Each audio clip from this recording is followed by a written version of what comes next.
to me then, I bet they feel me now. Time don't let me lose it. The booth not about to prove it. I set goals and pursue it. You the best to never do it. Invest my money, talking fluent, stupid, ducking the Judas. It broke my heart, but over my eyes, you have no honor, I have no choice. Chasing the commas till I'm gone. I've been left for a minute. On my way home, mama, I promise, got caught up in it. Damn. Everybody eats when I'm batting at the plate. First, second, third, home, $1 million base.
Yo, what up, people?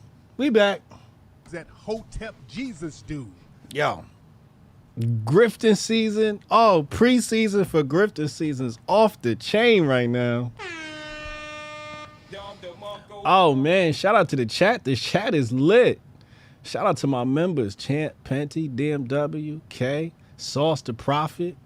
What up, members? I got some. I'm gonna be in Austin, Texas. I fly out tomorrow, Austin, Texas.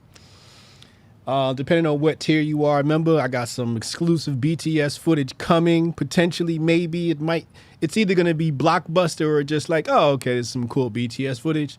But I'm not going to share it to social media if I get the BTS footage I'm expecting. But I'm going to be in some interesting places. If you know me, you know my brand, you know where I might end up when I go to Austin. So members will get exclusive access to that. I just hope I can give it to you live. For some reason, when you post on the YouTube app, it doesn't let you select like content to members. Let me check the App Store and see if they have an update. And this is the issue. YouTube's trying to play catch up to some of the independent outlets and what they're doing. And they leave out some steps. Like, if I'm going to be posting stuff, okay, here's an update. Here's an update from the YouTube app. If I'm going to be posting updates to my members and I'm going to create a post, should not be able to select members only as a post in the community. But yeah, I'll be with the Syscoin team tomorrow. Kay gifted somebody a membership. Shout out to Kay. Kay sent me some dope articles over the day. We got a lot to go over today. Mo Fax said the grift is in mid-season form. Yes. That's what's wild about preseason. It's like we're in the mid-season. It's what it feels like. All right, let's see here. Create a post. Let's say we're going to do, wow. So it doesn't allow me to wait, no, it does. It does allow me to upload images. Let's just say I want to do text and it says public. The new update allows it. Okay, so all my members, I can do this from mobile. I will be able to get you exclusive access or exclusive BTS footage from my trip to Austin. I'll be down there with the Syscoin team for the Rolex event, consensus and all of that. But shout out to the Syscoin team, Patrick, Jag, Alex. So yes, I see it right here. It allows me to select the tiers. So they fixed that. Finally, YouTube. Finally. All right. So we got that in order. Just wanted to make sure that was cool. Who's coming to HotepCon? In case you were not aware, the Hoteps have an annual party, or I should say an annual conference. It feels like a party sometimes. It's a conference. We have an annual conference. It's a 3-day conference in Las Vegas, Nevada, at the Ahern Hotel. Wonderful time. As you can see, I played the clip beforehand. I'm just waiting on Taylor to get me the next one. We're supposed to have more like a 10-minute segment that really gives you like the BTS behind HotepCon. So we're waiting for that to drop. I know Taylor's been super busy. So we're just waiting for him to get that, and you guys will get some exclusive looks at HotepCon. But that's our annual conference. We do that every year in the month of August. So go to HotepNation.com, HotepCon/HotepCon, hit HotepCon in the menu, however you navigate there. Go there, get your tickets, use coupon code Hotep Jesus for 10% off. If you're an A1 from day one, if you think that's you, hit me up for special pricing. And I'll give you, near cost ticket. Now, a lot of people, I've heard people say, oh my God, the tickets are so expensive. And the truth is they're not. They're not. Okay. And I'm going to tell you exactly why. We pay ahead of time for the hotels. It comes with food, plus entertainment, plus flying out our guests, Sonny Johnson, Project Rook, Tonight Ricks, and whoever else we get as a special guest, waiting on word from Scott Adams to see if he'll attend. So that may happen. But Hotep Nation doesn't make a lot of money on these tickets. Let me just tell you right now, we do not place a high premium on a ticket so bad that people tell me, Hotep Jesus, you are stupid. This is what people on my own team said, yo, bro, the prices are too low. People tell me the prices are too low. And what I said was, what I'll do is I'll increase the price every year. We'll inch it up little by little. But really, I just wanted to be a celebration, allow people who support us, who love us, to come out and do it as affordable as possible. We're not looking to make money off this thing. If we wanted to make money off this thing, the tickets would be $5K. That's just a fact of the matter. Tickets would be $5K. We'd have premium tickets at $10K. If we wanted to make this like a money-making thing, it's not what we're out to do. We just want to have a good time and spend time with our supporters. So no, the tickets are not expensive. No, we don't make much money at all on the event. Like at all. Like if you saw how much money we made on the event, you'd be like, bro, I could have paid for this event myself. Yeah, we don't make much money on this event. But it does include like 5-star meals, and you get, let's see, the first night you get there, that's Thursday, right after Hotep's been told you, we do the 5-course chef tasting. That's 5 courses, and like it just feels like the food just keeps coming, but it's just top notch. It's just succulent, delicious. Oh man, tender, just tender meat. Pause. Then the next day is going to be Friday. That's breakfast. And then you'll have another meal that night because we'll do the pool party. So we have hors d'oeuvres and stuff by the pool. And then the next day is more breakfast. So make sure when you check in, you get your breakfast vouchers. That's 2 breakfast vouchers. And then you have breakfast. And then our final feast with the Hoteps. That's the last night. That's Saturday night. So, food is included, entertainment is included. You get to spend a lot of time with us.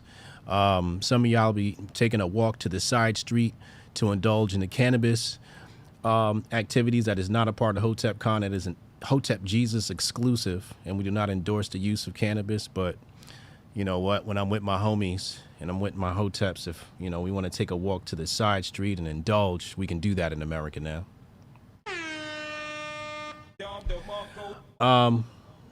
So yeah, we're going to kick it. We're going to have drinks. It's not one of those situations where you're going to come, you're going to see me speak for an hour and then I leave. That's not what's going to happen. We're going to spend a lot of time together. And last year, just, I did want it to be over. And when it was over, I just felt like I was at a family reunion. Really good time. So that's HotepCon, HotepNation.com/HotepCon. 10% off with code Hotep Jesus. All right, let me stop talking. I know y'all don't want to hear the promo anymore. Shout out to Reaction PR. Appreciate you, bro. He said Lemon and Tucker should do a show together. Ratings. Oh man, that would be a disaster.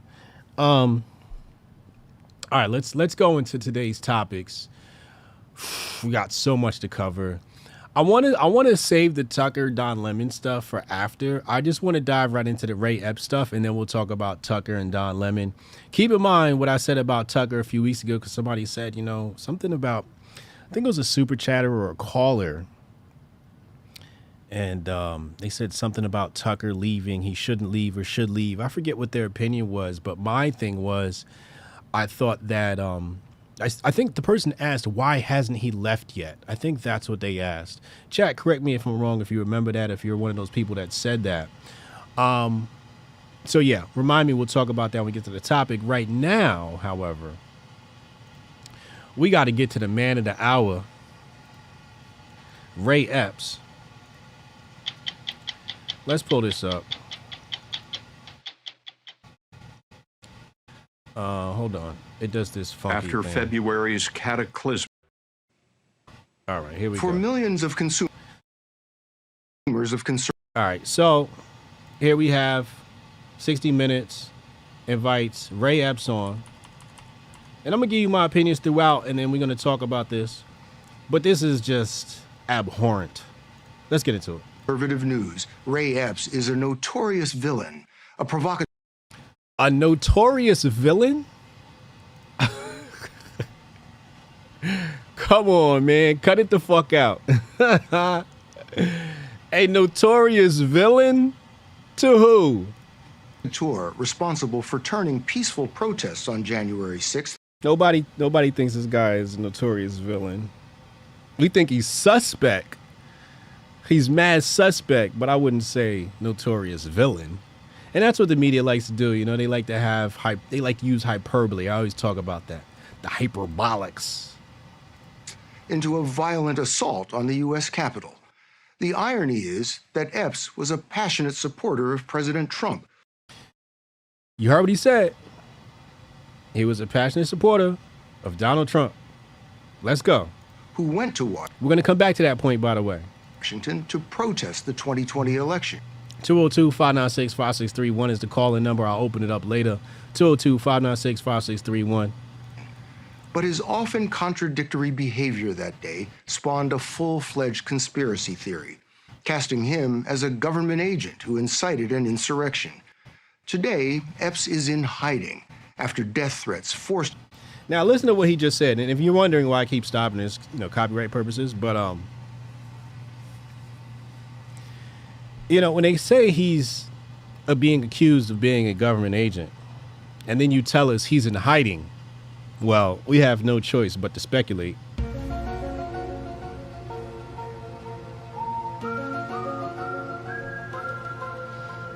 He's in hiding, and they're going to make it seem like, people are looking for him and all this other stuff. Maybe it's true. I just don't believe it. Him to sell his home. So who is Ray Epps? Tonight, you'll hear from the government. That's the question we've all been asking. Who is he? Who is this guy? So I guess 60 Minutes has the exclusive? And the man himself. As soon as President Trump is finished speaking, we are going to the Capitol. It's that direction. At 6'4" in his desert camouflage, bright red Trump hat, and military-style backpack, Steph Colonel says Langley's finest. Ray Epps stood out from the crowd. Shout out to Ken and Hotep in the chat. On January 6th. Yeah, we're going to watch the whole thing, too. That's him running toward the U.S. Capitol alongside the vanguard of rioters who first attacked and overran police. Ray Epps. Now, they messed up this clip. I'm going to show you. Did anybody peep it? I just peeped it. Hold on, watch this. Stood out from the crowd on January 6th. That's him running Anybody see that police officer right there? toward the U.S. You see that police officer looking like he's escorting this guy? That's a police officer right there in front of him. I wish it would pause. Alongside the right vanguard of rioters who first attacked. Look at that. Look at the police officer. Red Trump hat and military You're gonna see him on the right-hand side with police Ray on his Epps back. stood out from the crowd on January 6th. That's him running toward the U. You see the police officer right there? So you're wondering why we think he's suspect, and it looks like he's got a police escort. U.S. Capitol alongside the vanguard of rioters who first attacked and overran police. Said they attacked police. I don't know if that's true. What do you think when you see this now? And the media be messing up. You see how they slipped that cop into that frame? One's in the chat if you saw the cop. I just want to make sure y'all seen it.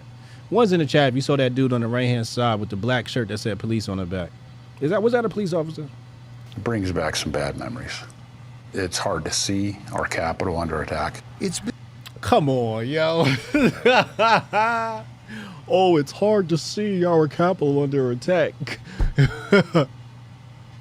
It was your idea, man. What are you talking about? And they go and see it, and props to 60 Minutes. They gonna play that clip. Oh, it's hard to see. Kiss my ass. Been more than 2 years since the storming of the Capitol, but Ray and his wife Robin told us. Now his wife is sharp. His wife is on point. Peep his wife. She's got the game. She's like, listen, babe, when it gets sticky, I got your back. This is why every man needs a strong woman next to his side. Plus, they relive January 6th every day of their lives. Man and woman. You know, some people have said, well, just let it go and let it die down. It doesn't. What they don't understand is it doesn't. What exactly was the role of Ray Epps in the chaos of January 6th? There go Tucker. The theory, Epps, a former member of the Oath Keepers, was an FBI informant who incited the crowd on January 6th, bubbled up from a right-wing news site called Revolver News, run by a former Trump speechwriter. He's the smoking gun of the entire Fedsurrection. And landed He called it a Fedsurrection. on Fox News Primetime. According to a new investigation from Revolver, Epps may have led the breach team that first entered the Capitol on January 6th. I'm pretty sure Antifa or operatives, BLM types, leftist types were leading the breach, but what do I know? The convoluted conspiracy theory made its way to Capitol Hill. It's not the Proud Boys who engage in the initial breach. It's Ray Epps at that precise moment. How did Ray Epps know that there were going to be pipe bombs? Ms. Sadburn, who is Ray Epps? That question. You see? 60 Minutes asked, who is Ray Epps? And that's all we were asking. The conspiracy theorists were just saying, yo, who is this dude? Who is Ray Epps? We want a bio on him. You know, few people said he was FBI. Really what people said was he's a Fed. And this term is used loosely to mean some sort of federal or government or three-letter agency operative. He might even be working above government. Has animated Fox News host. He might be, like, you could just be the ops, right? He could be a leftist plant. He might be, you know, work for hire, you know, from the DNC. I don't know. He could be DNC work for hire. And when we say Fed, we just mean somebody who's not of what they seem. Tucker Carlson for nearly 2 years. Ray Epps? He's on video several times encouraging crimes, riots, breaches of the Capitol. Carlson has focused on Epps more than 20 times on his top-rated show, a half dozen times so far this year. And here you are covering Ray Epps. So if Tucker wasn't going to do it, who was going to do it? You covering it. He forced you to. Tucker forced you to make this segment. 60 Minutes? He's obsessed with me. He's going to any means possible to destroy my life. Now keep in mind, the day after this drops, Tucker Carlson's mentioned, Epps mentions Tucker, says he's obsessed with him, and the next day Tucker and Fox part ways.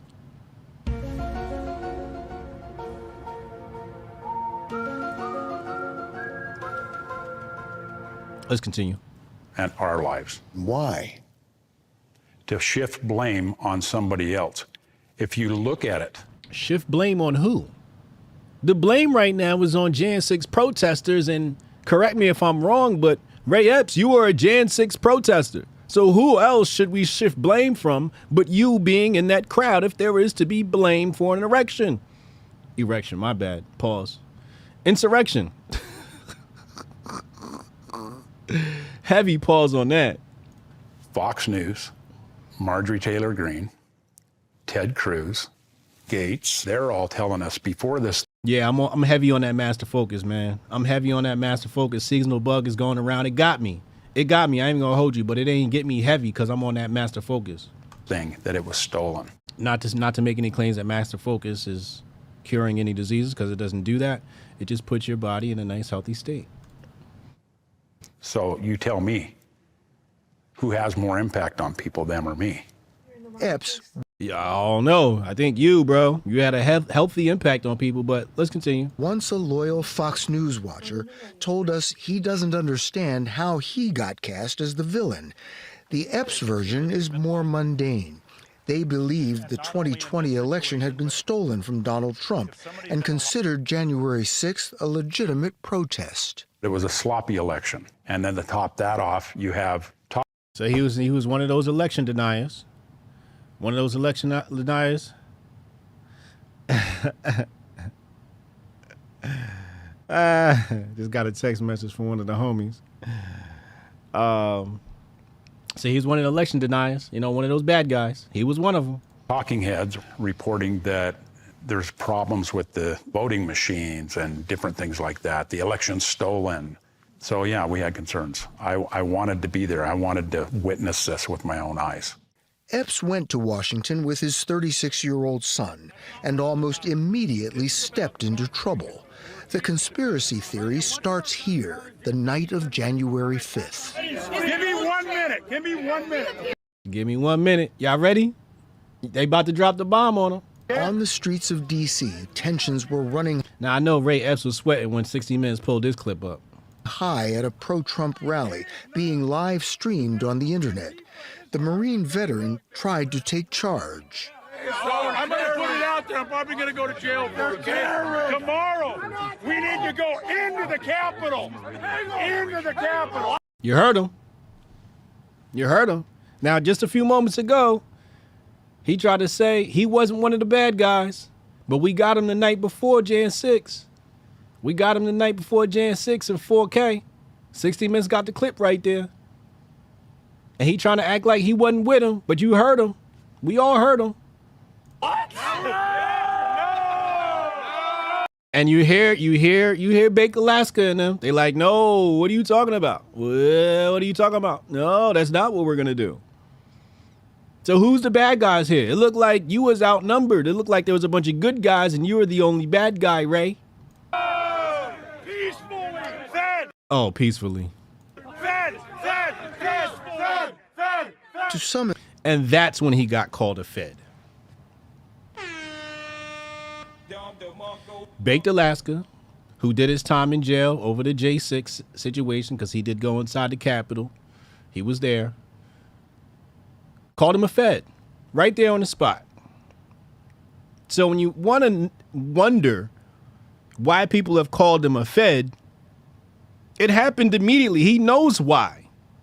As soon as he opened his mouth, he was labeled a Fed. This is before Tucker got the story. This is before 60 Minutes got the story. This is before we knew who a Ray Epps was. He had already been labeled a Fed by people on the ground at the Capitol. These are facts.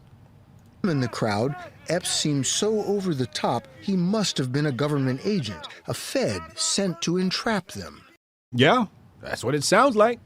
When you said we have to go into the Capitol, we have to go into the Capitol, what were you thinking? I said, what were you thinking?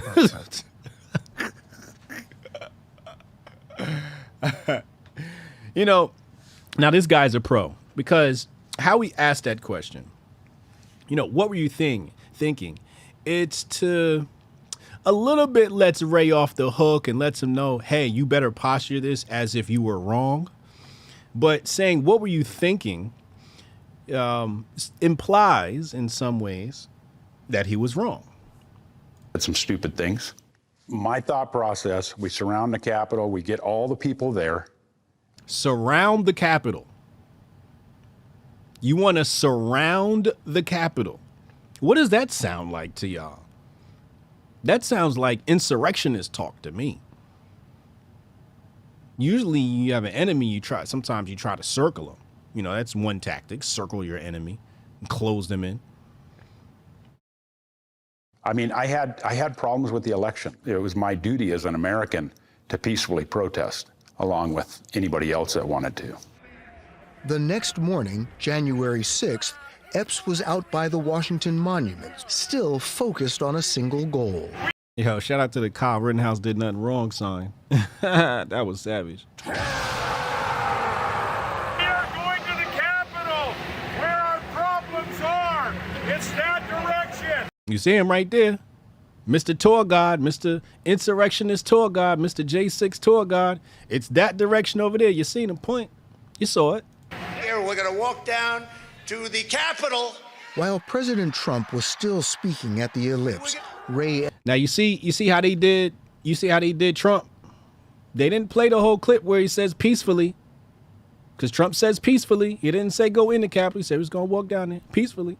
But you see how they try to throw Trump in there, right? Epps walked toward the Capitol. He told us he wanted to be up front to help keep the peace.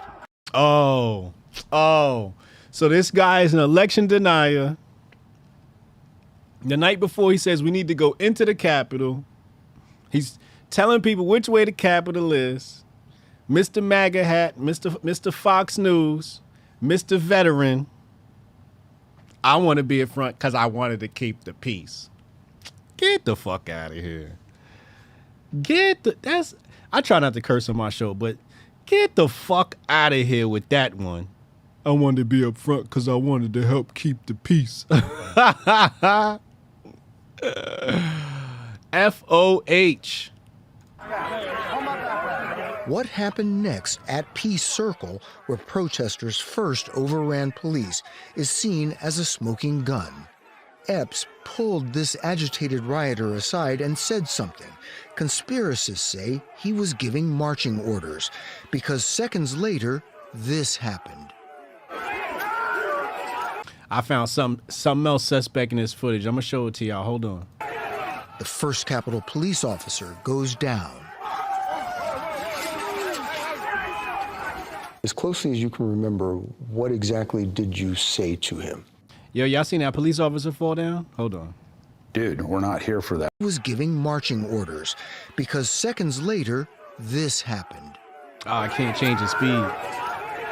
The first Capitol police officer goes down.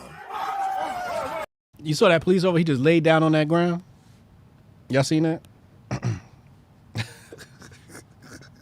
Now, I'm not laughing at him being laid out on the ground.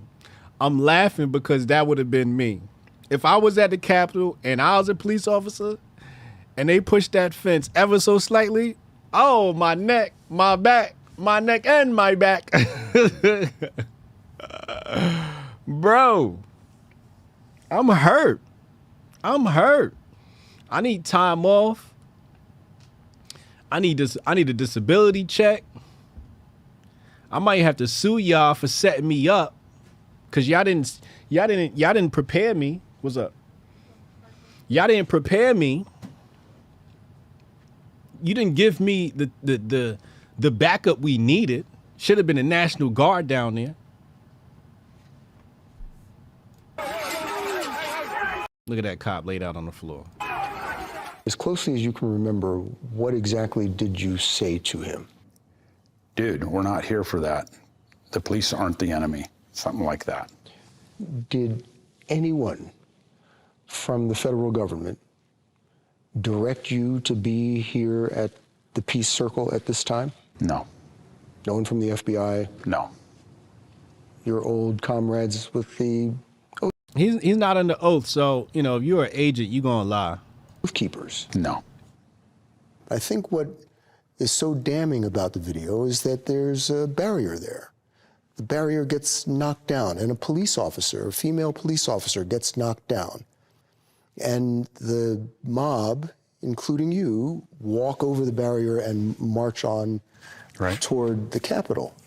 Why didn't you stop to help this police officer who was knocked over? When she was knocked down and I started to go towards her to help her up, and I saw a billy club over here in the corner of my eye, and I thought, you know, they're going to think I'm part of this. So I backed off. You are a part of this. You were part of it.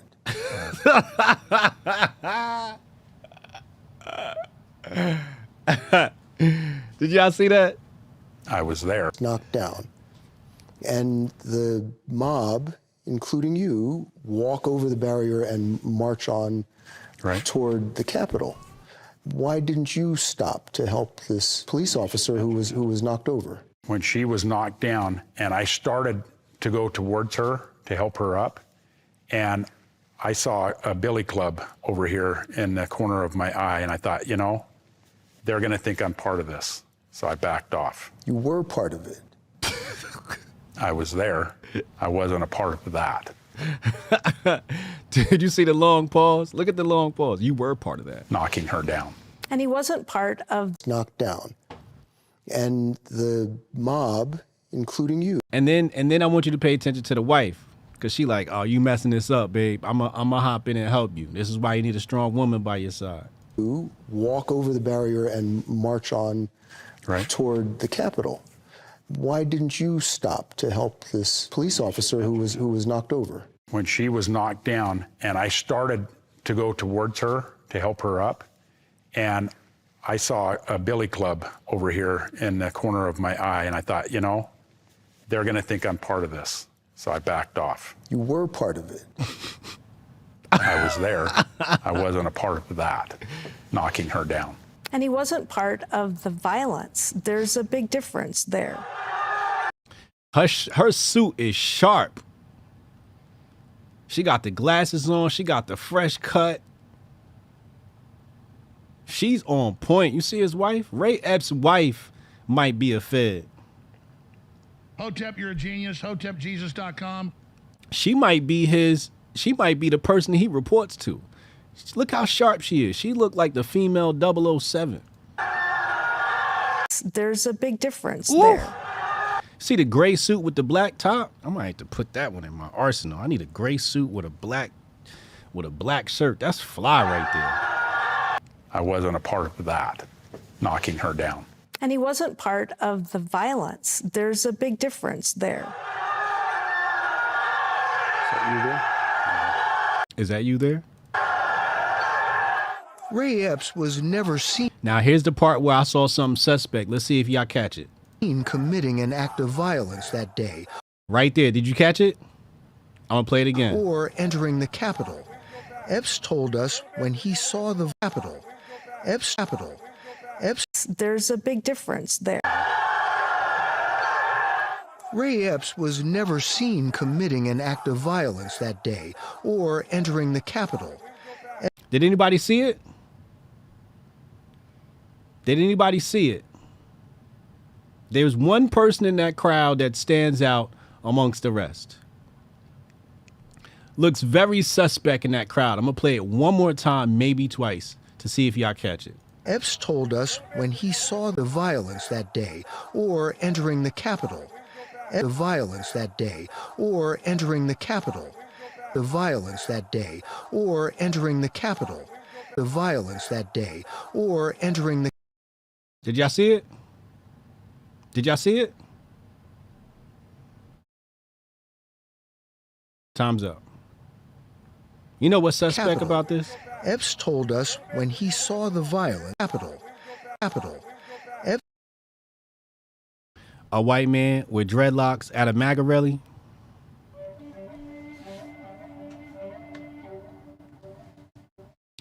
Eric Santos peeped it. A white man with dreadlocks at a MAGA rally? There has never been a white man with dreadlocks that has supported Trump. Hotep, you're a genius. HotepJesus.com. Ever. Dreadlocks and white people and Trump are three things that do not go together. Those things do not go together. So when you show me some white man up front with some dreadlocks, that's a Trump supporter, I go up. We got another one. I need to know who he is. Everybody knows when you're a Trump supporter, there's certain types of hairstyles you get. Okay? The best one is a mullet. If you're a white man, the best one's a mullet. If I was white, I'd have a mullet. That's the flyest hairstyle white men have ever come up with it.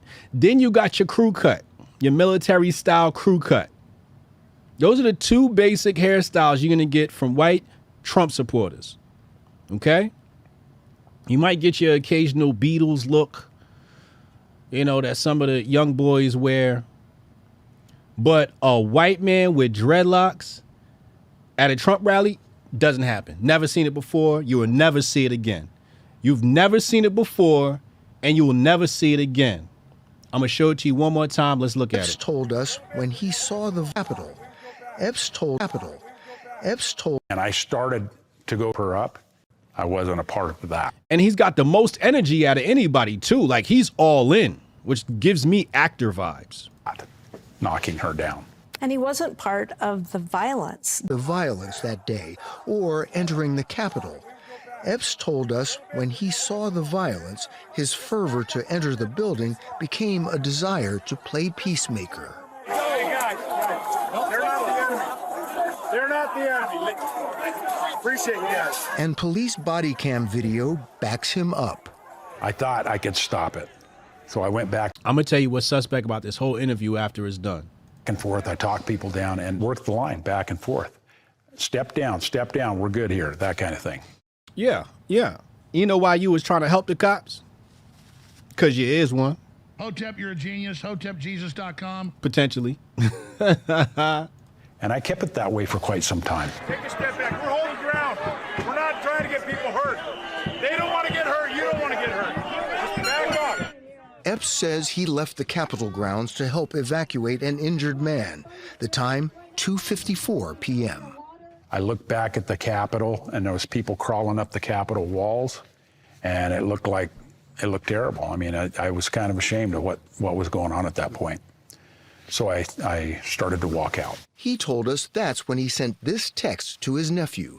Conspiracists saw it as the true confession of an agent provocateur. I was in front with a few others. I also orchestrated it. Explain this to me. I was boasting to my nephew. I helped get people there. I was directing people to the Capitol that morning. You know how this sounds. I know exactly how it sounds. The chat saying there's one white man with dreadlocks. That's a Trump supporter. His name is Matt Baker. All right, one. You got one. He was an anti-vaxxer. I give you one. I let that slide. But I don't know if we can call him a Trump supporter. Maybe he is. But he's definitely an anti-vaxxer. Salute to him for that. So you got one, Matt Baker. Was that Matt Baker in the clip? Chat? Scolded by my wife for using that word. I shouldn't have. Ah, shit. Hold on.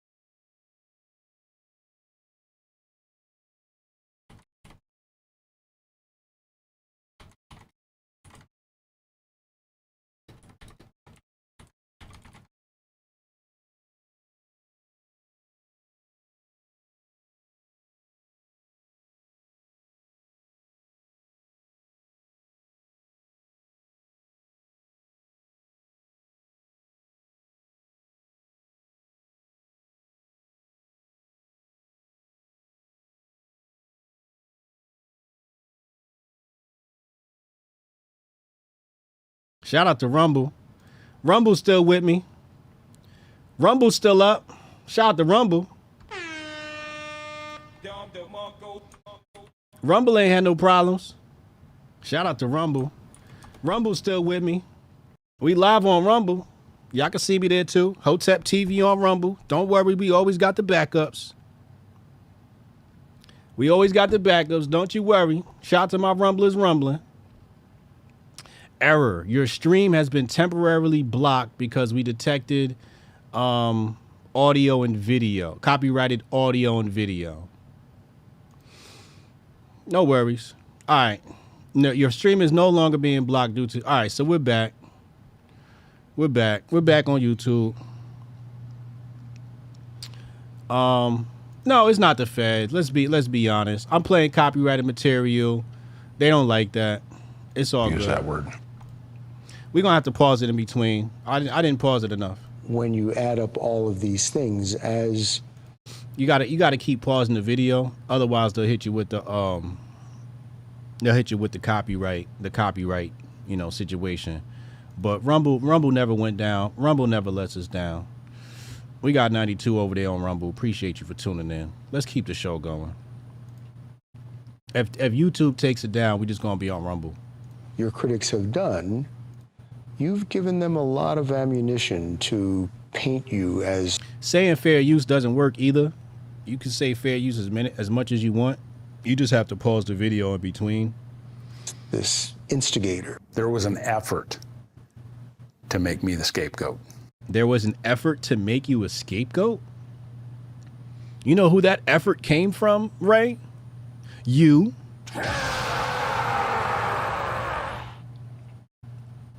You, Ray. Nobody had to do that. You did that on your own. When you told people we need to go into the Capitol. And Baked Alaska and the rest of them said, fed. Don't try to blame that on others. I'm gonna tell you what's suspect about this interview after it's done. If Ray Epps was a covert plant, he is the worst covert plant of all time. That's true. He is the worst. He is the worst. He's sloppy. That is true. And sometimes you got sloppy agents, but let's continue. If you are part of some elaborate conspiracy against thousands of people in Washington, D.C., I don't know why you'd want to stand out from the crowd the way Ray Epps did. I don't know why you'd want to stand away from the crowd at all. I don't understand that at all. Why at all? The Rumble chat's popping. Shout out Jake Pylon, 140 over there on Rumble now. I hit the CEO of Rumble. I hit Chris up. I say, yo, Chris, let's do a partnership between Hotep Nation and Rumble. He hit the like button on my comment.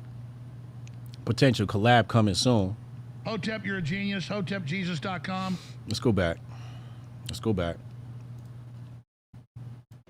Tom Jocelyn is a researcher and author, one of the country's top terrorism experts. So y'all went and got a terrorist expert to tell us about Ray? We didn't need his services. Who hired this guy? CNN? 60 Minutes? Who hired this guy? CBS? Tapped by the January 6th committee to help write its final report. Oh, he was part of writing the final report. Ah, I see. Which found evidence far-right extremists like the Proud Boys planned and executed the breach of the Capitol. Now, he said, now they talked about the Proud Boys. We already covered that on this channel. We showed you how the main culprit, he had a Spanish last name. I forget his name. I can't recall his name right now. We covered this last year or the year before. I forget when it was. And damn, the name almost came back to me. Because you had Sheffield is one name. That's the BLM. That was the mixed kid. That was Sheffield. And Sheffield was known to be at BLM and Antifa rallies. So he was one.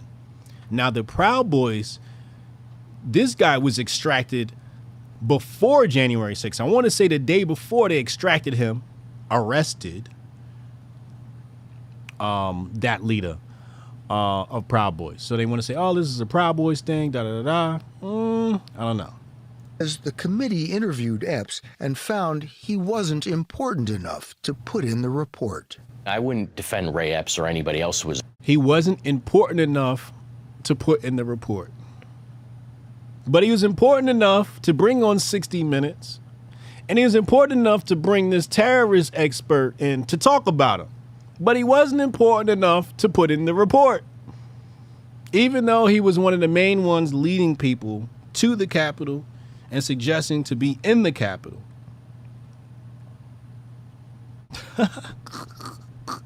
Enrico Tardio, there it is. Yeah, that's the guy's name. He got arrested, I think, January 5th, or maybe, after midnight on the 6th. Was on the Capitol grounds that day. I think it's Enrique. I don't know if it's Enrico or Enrique. I would just defend the facts. So the idea that he's leading the charge or really orchestrating it is just contradicted by this mountain range of evidence. We just watched the clips be played by 60 Minutes. Now you look crazy, bro. You, the terrorist expert, you look crazy now. Because we just saw 60 Minutes play the tape. We just saw the interviewer say, no, you were one of them. So is it Uchi Wally Wally or is it one Mike? Evidence. And that's what the conspiracy theorists want you to do, right? They don't want you to look at this mountain range of evidence. They Whoa. That's exactly what conspiracy theorists do. They look at the mountain of evidence. It is the Jan 6 committee, your report, the hearing that didn't want to look at the evidence. Is Sheffield in his report? I want to know, is Sheffield in his report? I haven't looked at this report. I haven't looked at the report. You said it stopped on Rumble too? Let me see. Now we good on Rumble. I haven't seen the report, but I need to know, is Sheffield there?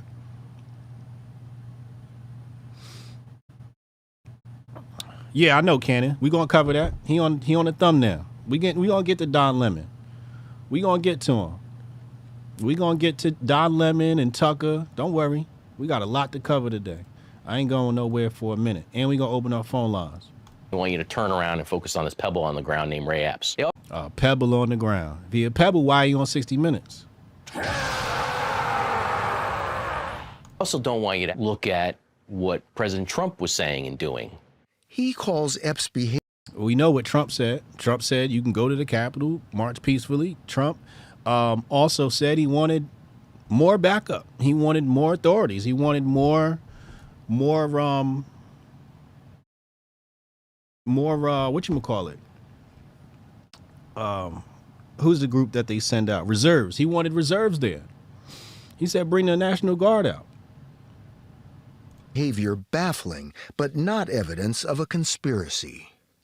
They've got to come up with some sort of connective tissue between Ray Epps and the FBI.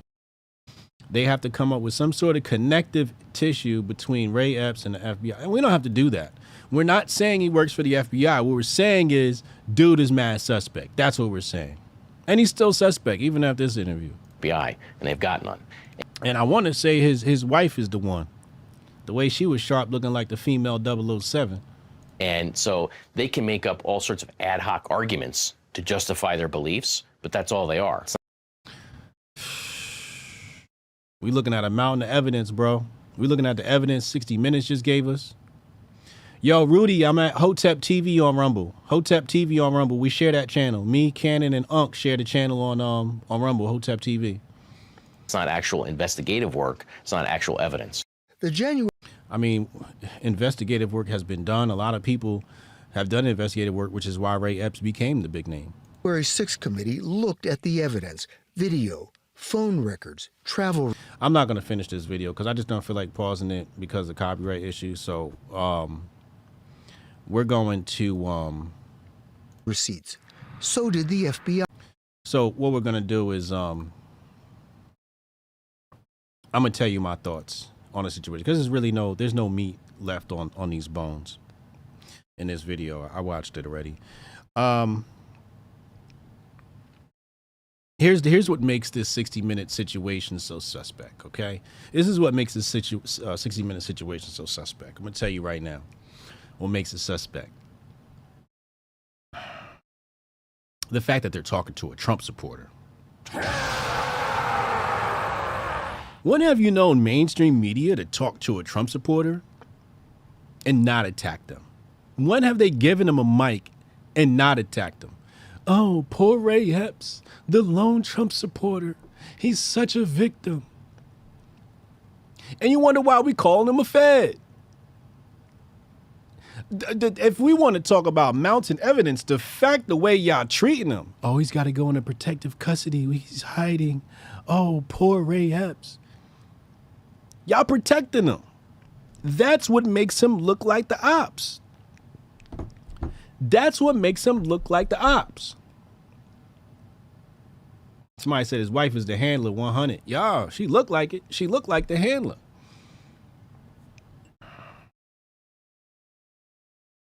So that's why I'm not buying this stuff.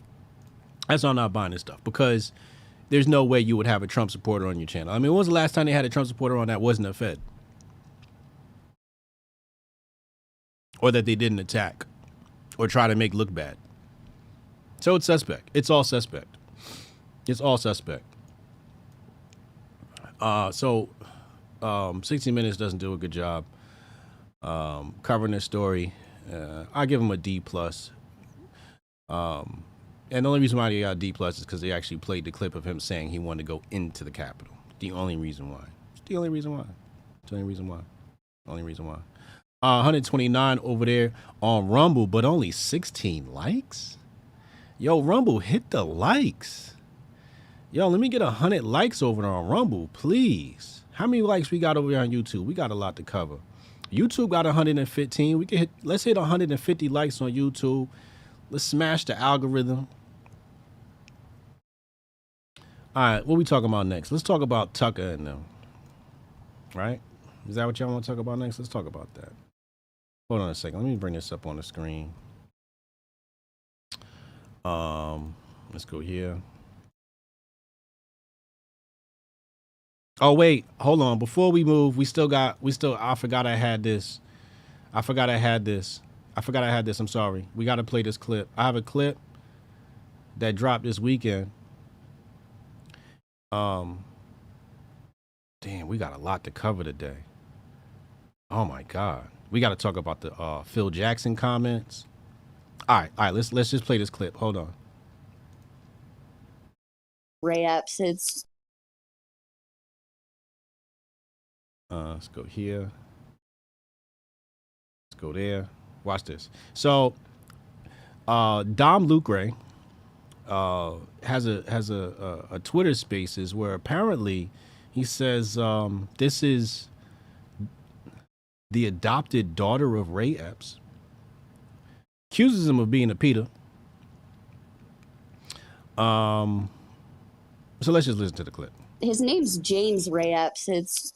Everybody keeps calling him Ray, and that might be why people can't find shit on him, but his name's James. So, I don't know. It'll just be interesting to see how... When the last time have you possibly spoke to him? When did I speak to at my brother's funeral 6 years ago? Oh, wow. Oh, well, I'm sorry to hear that. That's okay. Yeah, that's a while ago. Yeah. That's okay. It's just... So after, yeah, of course, yeah, that's redundant. I was going to say, after, you still ain't speak to him after J6 and all that. That's I don't crazy. speak to him because he's a fucking pedophile. That's why I don't speak to him. And that's why... Well, that kind of makes sense. Yeah. If he's working so closely with the DNC, and I'm not even trying to be funny because there are... Now, that's what I said. I said he might be with the DNC. That's what I thought. I didn't think he was a Fed op. I thought he might be with the DNC. So y'all can go listen to that clip. I'm not going to play the whole thing. I don't know if it's true, if that's really his adopted daughter or what's going on there. But you guys can go to Dom Lucre's account and go check that out. We're going to go to the next story. I just wanted to play that because I had it in my bookmarks, and I want to put that on your desk. You guys can do what you want with that information. All right, let's go back. Where we at here? AOC says something wild. We got to cover that. We got some coons we got to expose. Let's go to the Phil Jackson situation first, and then we'll come back. Let's go to the Phil Jackson situation and then we'll come back. So, Phil Jackson says he hasn't watched the NBA since the bubble. They even had slogans on the floor and the baseline. It was trying to bring a certain audience to the game, and they didn't know it was turning other people off. People want to see sports as non-political. So, the internets, who are easily offended, obviously didn't like this comment. I don't know what interview this is from, or it's a podcast episode. So, you know, he's speaking quite frankly. Now, I don't know about you guys, but Phil Jackson's the last guy I would suspect to be racist. Maybe he is, and maybe he isn't. I don't know. It's the last guy I would suspect to be racist. If he was racist, I'm sure he'd be exposed a long time ago, considering who he played with. But I think he's a sensible person. He's a very intelligent and sensible person. I remember when he had Jordan and those guys, he had them doing Zen meditation and all types of stuff just to bring the team together. But he says here they were trying to bring a certain audience to the game. And really what this how I read this is they were trying to co-opt it with leftism politics. They were using the NBA as a platform for Marxism. Let's just call it spade a spade. This was an opportunity to use sports for a cultural Marxist agenda. And I was against it. Uncle Hotep said it too. You know, he wasn't with the whole, we've been exposed Black Lives Matter, BLM and all of that. So he wasn't with the whole, you know, the symbolism and whatnot. We just want to watch people play basketball. And I agree with him there. So let's go back. Let's listen to Jalen Rose. See what Jalen Rose has to say. You can't make this up. Hall of Fame coach and 11-time champion Phil Jackson claims to have stopped supporting the NBA because it became too political when it went into the bubble and was catering to certain audiences by putting slogans on the back of jerseys and Black Lives Matter on the floor. The same Phil Jackson that won championships with some of the greatest black athletes in the history of the game. Michael Jordan, Scottie Pippen, Shaquille O'Neal, Kobe Bryant, made millions on their backs and off their sweat equity. You're sitting up watching a game with your grandkids and y'all think it's funny when justice passes the ball to equal opportunity? When somebody shows you who they are, believe them. Now, when these NBA players talk, I don't exactly look at them like intellectuals, so I don't expect them to say anything intellectual. So he loses me on this part right here. I'll show you. Passes the ball to equal opportunity? When somebody shows... Passes the ball to equal opportunity? Equal opportunity? It wasn't equal opportunity for Mahmoud Rauf.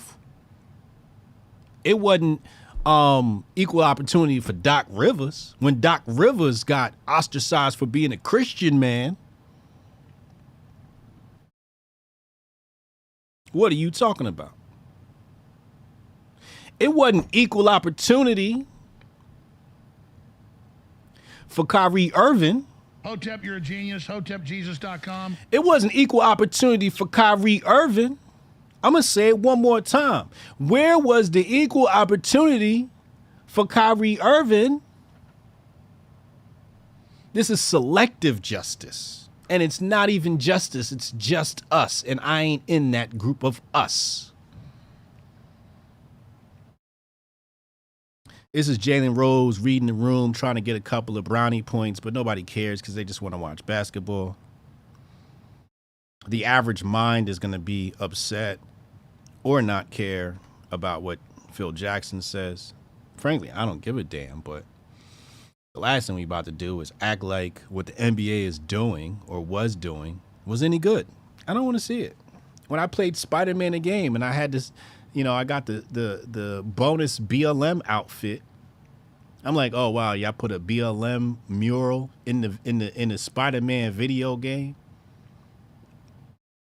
I was disgusted.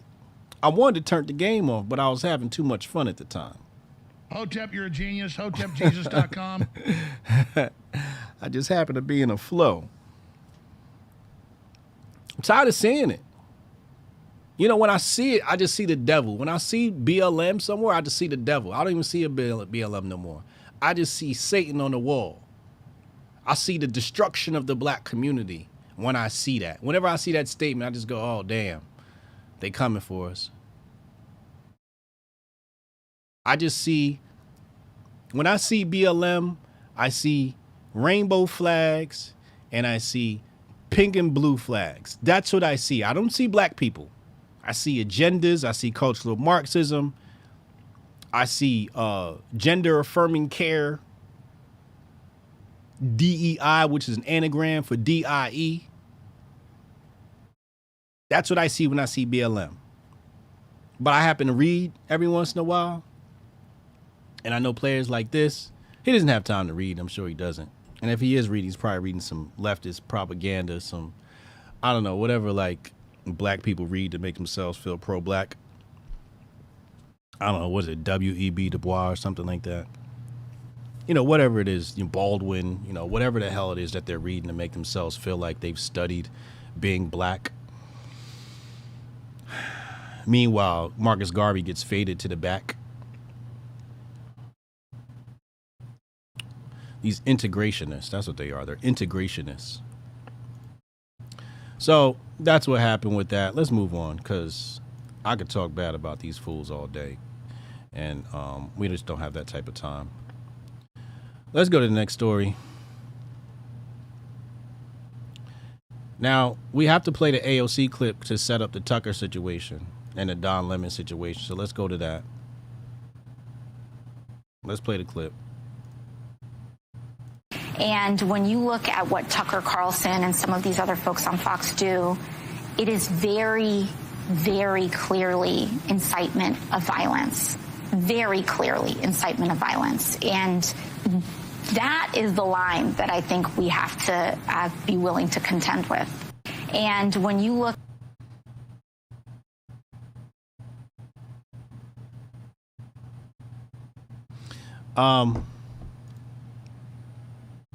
So, let's look at this. We saw during the 60-minute segment the vilification of Tucker Carlson. Now we're seeing it here with AOC, the vilification of Tucker Carlson.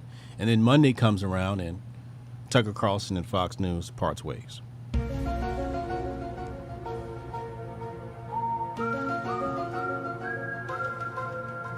Now, I'm not going to sit up here and pretend like I know what's going on up at Fox News, because I don't. But if I had to take a guess, I think something happened. I think he walked into the room, the boardroom, whatever it is, however they do business, and they were having discussions and, excuse me. And he was like, you know, I could leave. I don't need this job. I'm Tucker Carlson. Tucker can go get a bag from anywhere. Tucker can go create his own bag. He could pull a Glenn Beck and create his own bag. You know, he can go and be an investor at Daily Wire and talk his shit. He can go be an investor over at Rumble and talk his shit. I think more than likely Rumble will probably pick him up. He might be a Daily Wire guy, a Blaze guy. I don't know. But somebody's going to attach themselves to Tucker. But I just find it mighty interesting that all these attacks on Tucker, and all of a sudden, we get the news that he's no longer there. Let's go back. Where's that news? Hold on. Let's pull up the Tucker news. Right here. So, Gab AI.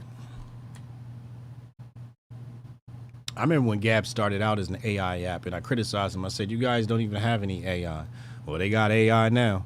Anyway, it says Tucker is out at Fox. Fox News Media and Tucker Carlson part ways. Fox News Media, Tucker Carlson agreed to part ways. We thank him for his service to the network as a host and prior to that as a contributor. Mr. Carlson's last program was Friday, April 21st. Fox News Tonight will air at 8 p.m. Eastern Time starting this evening as an interim show helmed by rotating Fox News personalities until a new host is named.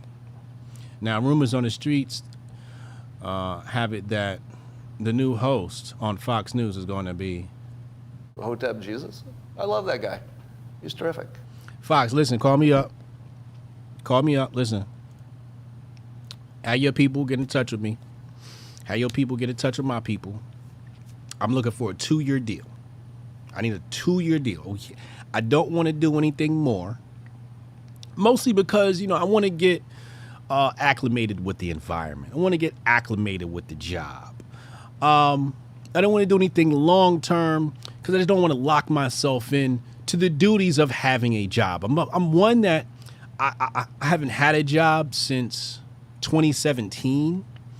So going back to having a boss is going to be the biggest hurdle for me, you know. But I'm willing to make that sacrifice and give you 2 years of my life. I'm willing to give you 2 years of my life. I will come to Fox News and I will do the job. 2 years. Not to say that's not negotiable. You know, if the money's right, maybe we can work out something a bit longer term. But I am available if you need me. And we can do 8 hours. I'll come in and work 9 to 5 or whatever my time slot is. I have no problem with that. I am going to request weekends off to spend time with the family. I got kids and soccer games I want to watch, so I am going to request the weekend off. But Monday through Friday, man, you know, you got me. I'll quit being a soccer coach and dedicate the next 2 years of my life to this, to make this happen. Absolutely no ifs, ands, or buts. So have your people get in contact with my people, and let's see if we can come to a deal. I think this would be great for both of us. I think it would be great for my brand, and I think, you know, frankly, your brand needs it. Your brand needs a Hotep Jesus. Your brand needs the Hotep Jesus because there's no other Hotep Jesus out there. There's nobody in this world quite like me. You're just not going to find it. You can get clones and people that kind of come close, but you're not going to get the cream of the crop. Okay? It's only one Hotep Jesus. And I think it would make sense to get in bed with me now, pause, while the stock is affordable, as opposed to later where you're going to have to pay a premium because the trajectory of my career right now is hockey sticking. So those are my terms and conditions, obviously fully negotiable, and we can keep all of that stuff quiet. Anyway, let's go back.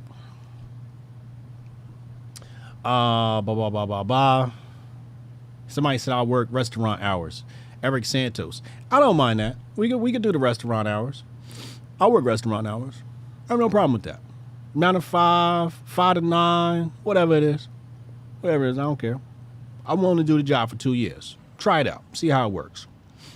You dig me? All right, let's go back. So, more people are out. Hold on, let's go back. Where is it? I hope he didn't. Don't tell me he deleted the tweet. Okay, no, it's here. I was about to say. So Don Lemon was complaining today. I told him, your services are no longer needed. That's what happens when you grift without integrity. So what does he say here?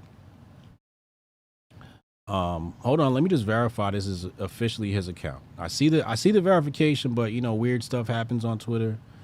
All right, yeah, it seems to be him. All right. Okay. I was informed this morning by my agent that I have been terminated by CNN. I am stunned. Now, I want to stop right there. You shouldn't be stunned, first of all, because I could have sworn weeks ago, a month ago, or something like that, they were shifting around your time slots. They shifted around Joanne Reed's time slots and took away some show or something. I don't know the specifics, the details and whatnot. But y'all seen the news. You guys can go and verify this stuff, you know, for yourself. You know, Somebody said HJ reaching out for a deal sounds like compromised. You know what it comes down to is Fox just needs some realness. They need some realness. You know, they need another person that's going to be there to real. They got Lawrence B. You know, they add me. It'd be just enough black for the network. Just enough blackness. They need a little more, especially going into grifting season. You need more blackness over there. Anyway, let's go back. After 17 years at CNN, I would have thought that someone in management would have had the decency to tell me directly.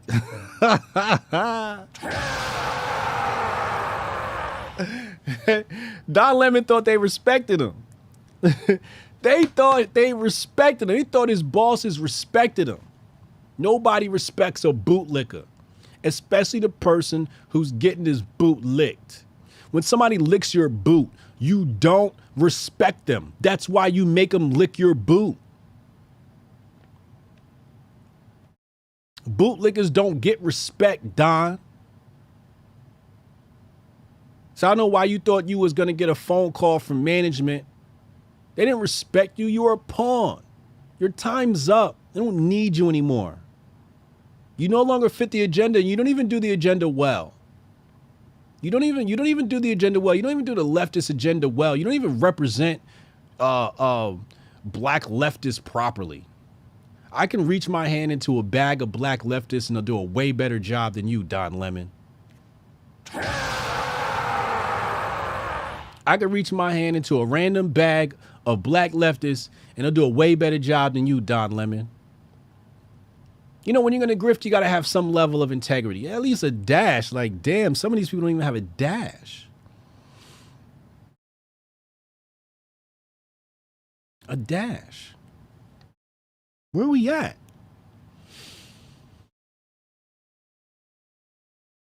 You didn't even try to be real. You just, and you know, the thing is, like, nobody even told you to bootlick. You volunteered to bootlick. You volunteered to bootlick. And that is even worse. Nobody made you do it. And you sleep with white men. Oh, Lord. I don't even know if I was supposed to say that. But I said it. But this is the issue.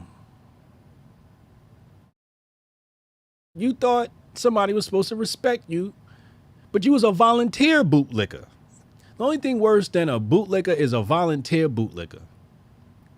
And he didn't even lick the boots right. Pause. What's going on here? At no time was I ever given any indication that I would not be able to continue to do work I have loved at the network. I've seen several indications, bro. I've seen several indications. And I was gonna do a lookup on Google to find an article about them shifting around your time slots and taking away shows from you, et cetera, et cetera. But you're not that important. Hotep, you're a genius. HotepJesus.com. It is clear that there were some larger issues at play. There's no larger issues. You were trash at your job, Don Lemon. Nobody watched you. You're boring. You're boring. Nobody watched. Nobody checks for you. Nobody was checking for you. Black community. And that's another thing. You couldn't even shill for the black community because the black community don't even got your back. Black community don't fuck with Don Lemon. Shout out to Patriot J and his record, Fuck Don Lemon. With that said, I want to thank my colleagues and the many teams I've worked with for an incredible run. They are the most talented journalists in the business, and I wish them all the best. Now, this is preseason. This is preseason, and Don Lemon is out. Preseason, and Don Lemon is out.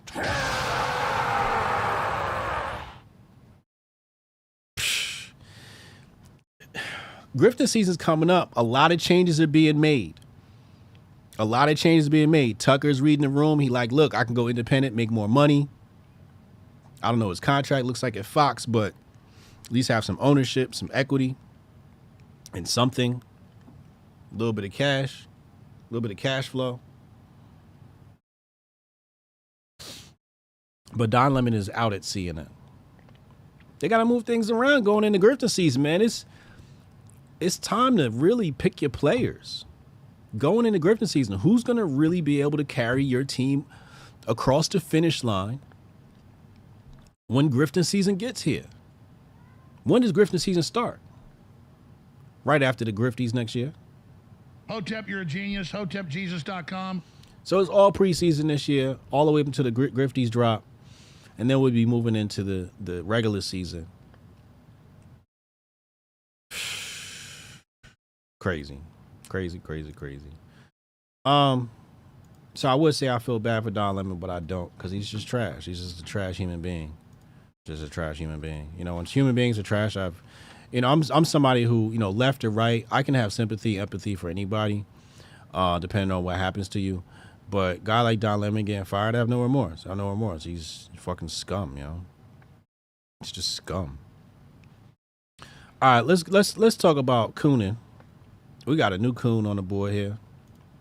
Kent Thoreau put this on my desk. Let's take a look at it, and then we're gonna open up phone lines. Let's play the clip.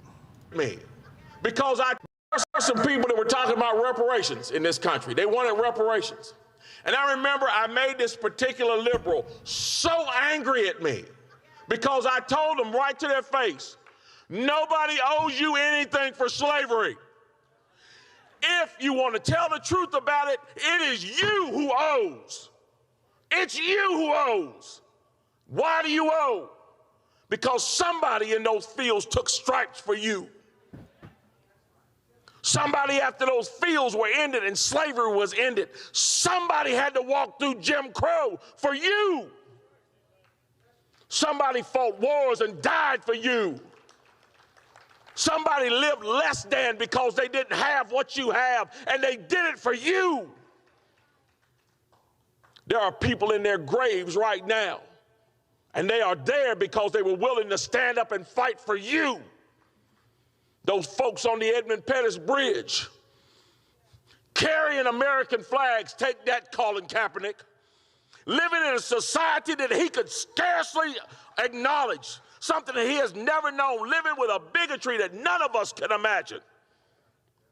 Carried American flags on that bridge, and when they were hit upside the head with nightsticks and shot with water hoses and knocked to the ground, they got up and picked those flags up and kept marching.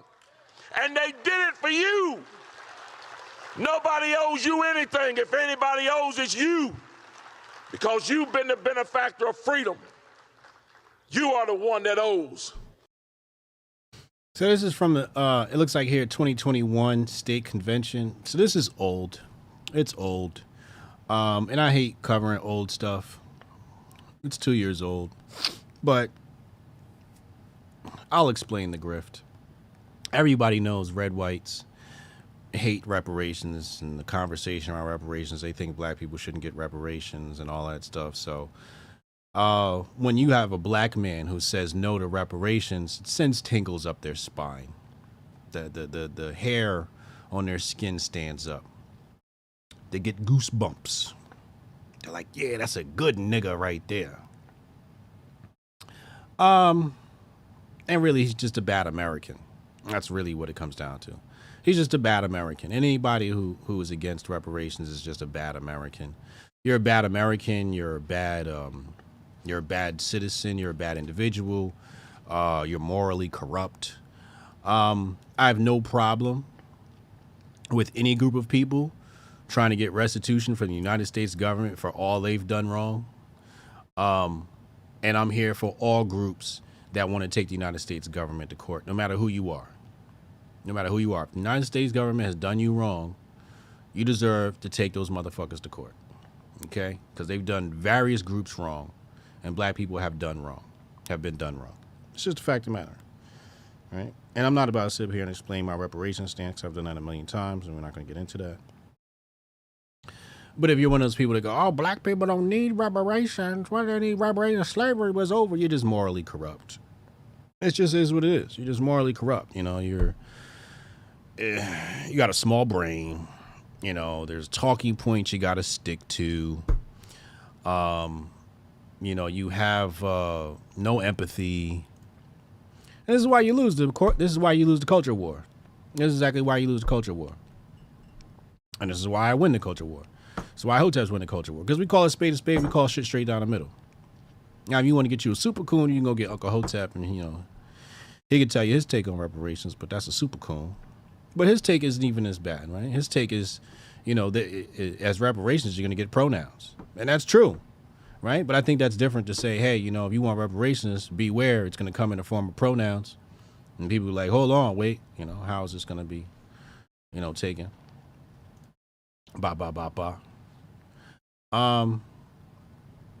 But yeah, every time I have a conversation on reparations, I end up changing people's minds because they're like, oh, I never thought about it like that. Yeah, it's just weird to me when conservatives make a case for reparations and then say there should be no reparations. It's just really weird for me. It's just really weird. It's like, on one hand, you said the Democratic Party destroyed black people, but black people shouldn't get any reparations from the government. And you just showed us how the government, at least one half, has completely destroyed a black community, decimated our ability to, feed ourselves through your various programs and policies. Democrats are the party of slavery. I mean, it just makes no sense. On one hand, you sit there and you say the Democrats are the party of slavery, but you're so caught up in your talking points, you can't even think your way out of the brown paper bag and say, you know what, black people want reparations. Since the Democrats are the party of reparations, the Democrats must pay. You couldn't even stop and think for 1 second to come up with that. It took me 5 minutes to come up with it. You know why? Because I use my brain. You know why? Because I'm not convicted to these talking points. I'm not glued to them. I don't live in that world where I have to stick to talking points to get an audience. I get an audience because I call shit straight. And my audience might not be as big as some other platforms. And that's just because I'm not willing to shuck and jive like they are. I'm not willing to stick to the talking points. These prefabricated talking points. You got to be against this. You got to be for that. Oh, I'm for American people. I watched a dude this weekend in a clip out in Arkansas. And he pierced his son's ear. And because he didn't do that with a license, the police raided his home and arrested him. The people of Arkansas need reparations. Hotep, you're a genius. HotepJesus.com. It just makes no sense to me how you guys share all these clips of wrongdoings by the government. But as soon as black people say, yo, the government did me wrong, y'all go shut up. Which leaves people to say, well, you must be racist then. Because you change up as soon as it's black people. You gotta be racist. That's the only explanation for the hypocrisy. It's the only explanation for the double standard. And if you're racist, just say it. Just say, yo, I don't want reparations for black people because I'm racist. And me and you will go have a beer together. Because I love nothing more than a really honest person. Like, y'all don't think you should get it because y'all some niggas. And I'm going to be like, okay, cracker. And we going to have a beer and we going to have a good time because you're an honest person. But don't sit up here and tell me all the reason why reparations can't happen without telling me all the reasons why reparations can happen or how they can happen or what makes sense or what they should look like. This is the crux of critical thought. If I was a college professor, I would say, yo, give me the course on critical thought so I could really teach these kids how to think. Not what to think, how to think. So when you look at a piece of subject matter, you go, here's my opinion. But what's the counter to that? This is why I'm so strong in debates. You know why I'm so strong in debates? Because I sit in the seat of my opponent. I don't sit in my seat. I sit in the seat of my opponent and I analyze all the arguments that I would make on his behalf. And what I find is the arguments they make aren't as strong as the ones I create. Therefore, I can make my argument and their argument. Therefore, I win because I make a better argument for them and I make a good argument for myself. But I look at all sides of it. I need y'all to do better, yo. Don't be a slave to talking points. Don't be a slave to talking points. Be a human being that uses their brain. Talking points eliminate thinking. Talking points eliminate thinking. I just had a conversation with somebody on abortion before I got on here on Instagram Live. And he asked me, you pro-choice, you pro-life? I said I'm neither.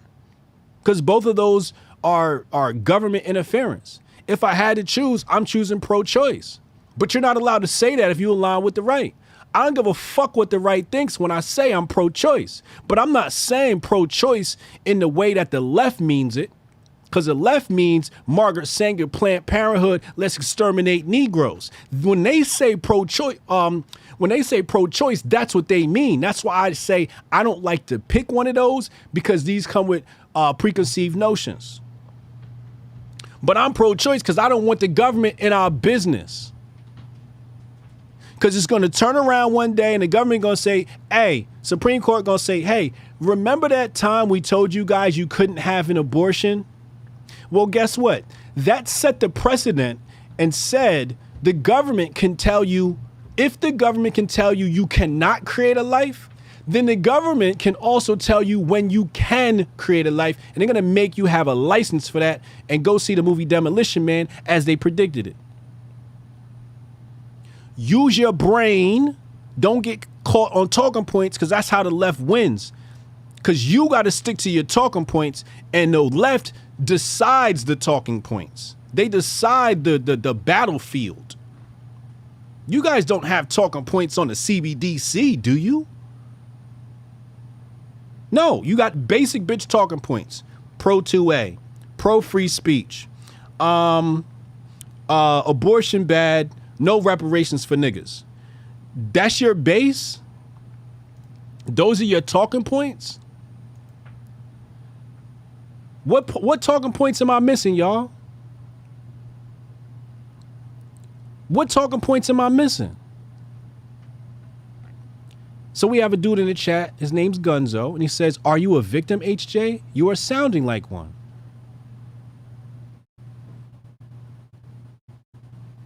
So Kay said, please call in when the line's open. I invite you to call in. And every time one of you people call in, you make yourself look stupid. I don't even have to do any work. You just make yourself look stupid. Because you can't argue with me. Because I'm using logic and you're using emotions. But what are your talking points? What's your campaign?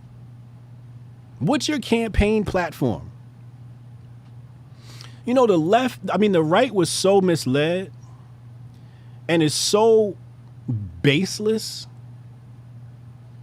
that Trump ran on build the wall. The biggest issue was immigration. Now, would I say immigration's not an issue? Hell no. Hell no. Immigration is a huge issue. Is it the number one issue? I would argue not. Is it top 10? Probably. Probably. But it ain't 1, 2, or 3. Now y'all got to argue with Dylan Mulvaney, the Bud Light kid. This is the left just tells you what to talk about, then you talk about it, then you create talking points just to counter the left. And then your leaders hammer home these talking points, affirm your bias, and you think something great is happening, but really you're just it's like when you play the PlayStation and you got your little brother wants to play and you hand him the controller, but the controller is not connected to the game, but he doesn't know it, and he thinks he's playing the game. That's what you are, conservative, right? You got the controller in your hand, thinking you playing the game, but you're not playing the game. You being played. Hotep, you're a genius. HotepJesus.com. And I'm only saying this because I love you. I'm only saying this because y'all the new niggas. When I looked at y'all, I said, oh, these ain't nothing but white niggas. Let's go to this. Of like a big gulp, right? So in New York, they banned big gulps. I know. And if they did federal currency, if they did Fed coin, then they'd be able to limit like purchases of like a big gulp, I right? mentioned at the press conference, the central bank digital currency, we're banning it in Florida. Now the corporate press is having an absolute spasm over this because it doesn't exist yet, all this other stuff, which is true. They haven't done it, but Biden's studying it. And what they want to do is they want to have that be kind of the, they want to get rid of crypto, all that stuff. This will be a digital dollar. Then they want to go to a cashless society. Once they're in a cash. Now, these are good talking points right here. This is what we need to be talking about. This is what we need to be talking about. Y'all worry about reparations. You're going to need reparations after the CBDC come out. You're going to be asking for it when that CBDC come out. Cashless society, then they have oversight and could change or prevent you from spending your money the way you want. It'd be like a social credit system. The media's like, oh, there's no plan to do that. They wouldn't be allowed to do that. I'm like, when has that ever stopped them? Exactly. If you think that they could say, because of climate change, you can only fill up your car once or twice a week, and then the payments wouldn't go through, they absolutely would do facts. That. And I think they found with COVID, they got away with a lot during COVID, yes. And I think they could get away more. If Congress ever authorized it, that would trump our state law, but I don't think Congress would authorize it. Yeah, I think we could stop it. You heard what he said. It would trump state law. So there's nothing DeSantis can do for the state of Florida if Congress approves the CBDC. And my prediction is they will. Let's go to Super Chats and we're going to open up the phone lines. 202-596-5631, 202-596-5631. Let's get those phone lines open and we're going to get to Super Chats. Appreciate y'all. 123 over there on Rumble watching. How many we got on YouTube? 233 on YouTube. Let's get the likes up. K gifted 1, 2, 3. 3? Yeah, 3 memberships. Appreciate you, K. Reaction PR. Jonah Ryan, Jan Teeth is as authentic as Vivek is a conservative. Oh, man, that's savage. We got a caller coming in. Call from Hotep Goldstein. Hotep Goldstein, you want to line with Hotep? What up, bro? What's happening? What's up, man? How you feeling, man? I'm good, man. Hey. So, they expect me and everyone else to believe that there ain't some cheating in the meeting with this whole Don Lemon, Tucker Carlson bullshit, bro. On the same day, within minutes of each other, both of these shits get announced. Yep. The way I see it, Tucker had that shit in his contract. That fool going to CNN. That's where he came from anyway. And he put it in his contract. Y'all got to get rid of this fool before I even sign anything. Ooh. And that's the damn show. Ooh. He's going to CNN because CNN is, look, the way dude even laid it. Hey, the way Don Lemon even laid out his little announcement, he already casting CNN as the villain to the people who watch it.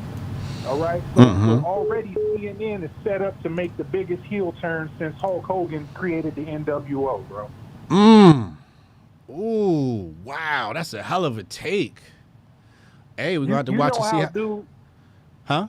You know how dude, the owner of CNN, when he bought the motherfucker, he was already talking about how he wanted to move them to the middle, make them real news again. Yeah. This would be the most public display of that. I tell you what, So if Tucker went to CNN, it would drastically change things. Drastically. But the thing is, the only reason I would be wary of the shit is because Weimar Germany followed this same trajectory. The left fucked that country up tough through economics, socially speaking, morally speaking. The left-wing party of that country fucked that country up to such a degree that everybody was hella ripe for the picking for somebody like Hitler and to just usher in authoritarian right-wing shit.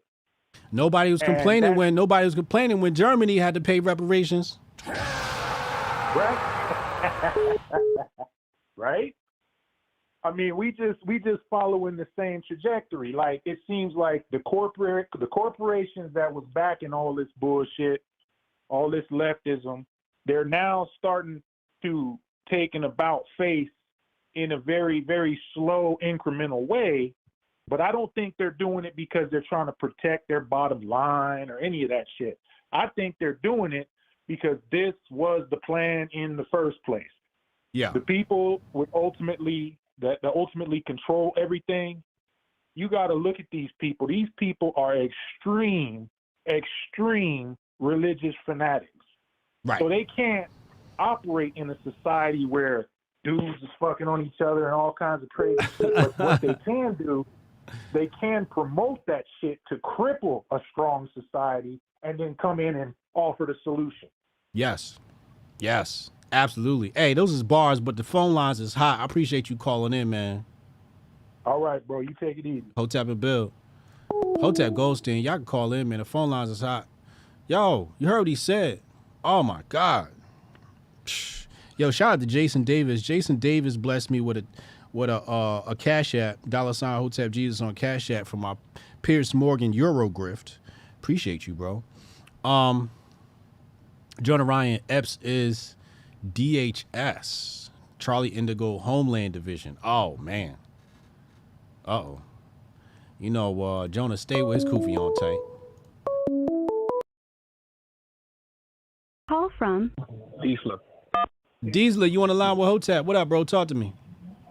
What's good, man? I just want to touch on the reparations because it's like I'm Dominican, so I have nothing to do with that. I don't want the money or whatever. But with all these things that be going on, and like you say, the conservatives have to hit those certain bullet points.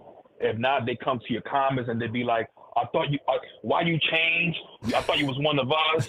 Yeah. And I'm tired of that because everybody wants to say, "Oh, tax dollars." Even conservatives, as soon as you say Dems must pay, you know, their joint goes hard. Pause. And they be like, yeah, you right. The Dems must pay. Nah, you pay too, motherfucker. I'm sorry for my.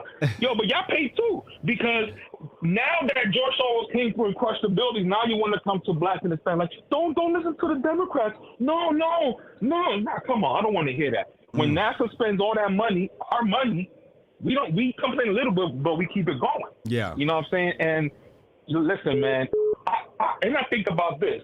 I'm pretty sure if you ask a white person in their house, not in public, because of course they're going to go, PC, but in their house, they're probably going to be like, you know what, give them reparations. Because after that, they have no more excuses. Yeah. White people going to love to say, you got reparations, get out of here. They will love to say that. Yeah. So it's weird. Now, Haiti needs that reparations from France. And Dominican Republic, I'm Dominican. We need our reparations from Spain, but it's never going to happen because Dominicans, they lick the boots of Spain. Yeah. They'll show you the house that Columbus built, all this. So that's long. Damn, that's how they doing down there? Yeah, they'll take you to the new castles. Look at the new castle. Ain't nothing like this. And you're like, damn, these people are brainwashed. And if any person that's dark-skinned, they automatically Haitian. That's the weirdest thing ever. Yeah. Automatically Haitian. My mom's pop is black. And she told me one time, don't bring black girls to the house. Who told you that? My own mom. Said don't bring black girls to the house? Yeah, and her pops looks like Louis Armstrong. And he said her pops look like Louis Armstrong? Yeah. Real black. It's a mentality thing. You know what I'm saying? Once they see black people stealing in videos in DR, oh, it must have been a Haitian. Yeah. Like, it's mad. It's sad. But that's all I wanted to say. Reparations or no vote. That's how we gotta put our foot on their necks. So pause. I feel that, man. I appreciate you for calling in. Hotep and Bill. Hold out, peace. Call from Untried Genius. Yeah, you on the line with Hotep? Talk to me, man.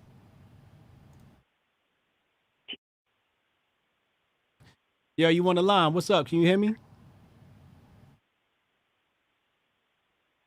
Hello? Yeah, I can hear you. What's up? Hey, Hotep, this is Untried Genius, man. I just wanted to ask you. You said that immigration wasn't number. I was saying that immigration was about number 2 for me, for the black community. What's your top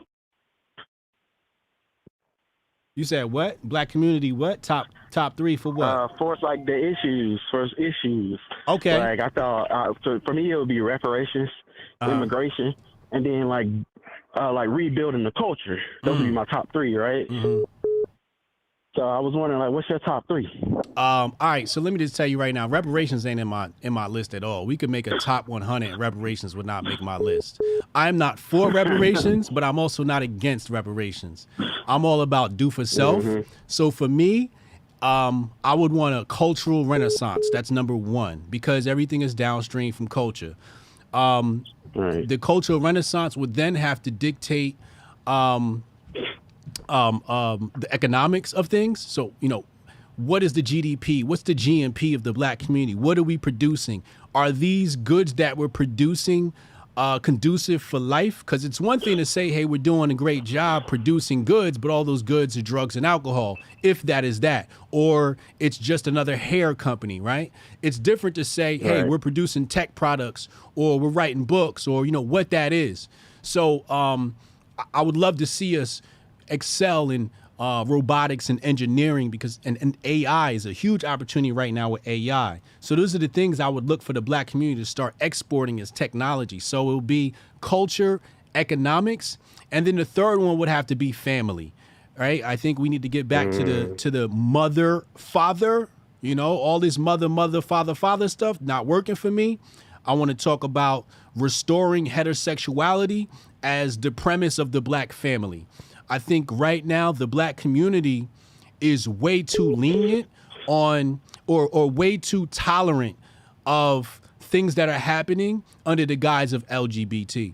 The black community is not homophobic. It's homophobic in a very loose meaning of the term, but black culture has had gay acts. We've had RuPaul for a long time. No black person ever said, as a whole group, we've never said cancel RuPaul. He's like, yo, he's a black dude that likes drag. That's his stick. We all with it. Prince existed. Michael existed. These guys are very feminine. We're like, yo, you do great entertainment. Good job. We've never, as a community, tried to vilify. Who vilified LGBT communities? The United States government did. And this was illustrated in a book by Thaddeus Russell, Renegade History of the United States, where he talked about how the Italian mob was the one that went and protected gays at the clubs in New York City, because New York City was saying you weren't allowed to have gay clubs. This isn't a black issue. This is a government issue, and this is something that they have to work out with governments. What they've done with the LGBT thing is try to infiltrate black culture and black consciousness, and that's what I don't like, trying to make this thing normal. I think we need to restore and say, look, if you want to take another route with this, that's cool. But the black community as a whole, we are about heterosexual union. Yeah, I understand that totally. Yeah, I mean, for me, it's just like some of those things you said. I feel like they kind of pour into that cultural, like that my idea of what culture is. Yeah. Like I think economics is one that didn't come top of mind for me, but definitely would make the list. Yeah. But for it's like changing, like to me, the things like what you said about heterosexuality and like that, those things come to me with the culture, right? Yeah. I think when it comes to immigration, my thing with immigration is that comes to me, that feeds into the economics. It does. That feeds into how many jobs can we get in the community? How can we rebuild these communities without immigrants pouring into poor communities, and the community changes from a black community to a Hispanic community. Yes, right? yes. Like, because I've had that personal experience where I was living in a community that used to be a white community, right? Black people moved into the community, all the white people move away, right? Yep. A few years down the line, I grow up, I'm in high school, the community is a Hispanic community now. Right. So, now, I would never say immigration is not a problem. I said it's in the top 10 for white conservatives. That, to be clear, I said for conservatives, it seemed to be in their top 5. It was the main talking point for Trump. As you know, he campaigned on Build the Wall. So I think for them, they made it that issue. But what I said for them, that wasn't the issue. As you can see now with Bud Light, we're starting to see what the real issues are, right? That family is what's being disintegrated, and you don't got nothing without the family. You don't got nothing without the family. So I felt like their tenants, top 3, should have been family. Like there should be a family day every week where people just take pictures of heterosexual couples and their babies and just post it every Tuesday or whatever it is. Like there needs to be a real charge on establishing what our culture is. But it seems like conformity to leftism, where we're championing T people on the right and LG and all these people under the rainbow on the right, and I'm just like, yo, like I ain't saying attack these people, I ain't saying ostracize these people. All I'm saying is you need to establish what it is you are about. Just like they establish what they're about, you need to establish what you're about. I don't think immigration's a top 3. It's somewhere in the top 10 though, maybe top 5. For black community, I think everything we do needs to be looking inward in the top 3. And then maybe in the last 5 of the top 10, we can talk about external issues. But I think top 3 is all internal issues. Okay. Yeah. That actually makes a lot of sense. Start from the inside, go out. Yeah, absolutely. Yeah, that makes a ton of sense, man. Yeah, I appreciate you for calling in, man. Phone lines is hot. I'm gonna catch you on the next one. All right. Hotep and Bill. Jonah Ryan said, this is all IIA creating silos for 2024. Jonah Ryan, HJ, that was cute. Feds lie more under oath. Oh, man. Come on, Jonah. Koofy on tight. Hey, callers, you can call back in now. If I have a caller on the line, I'm going to send you the voicemail. Just call back in again. Ken Hotep, it's about time. I called it last week when he went all queen on Ramaswamy.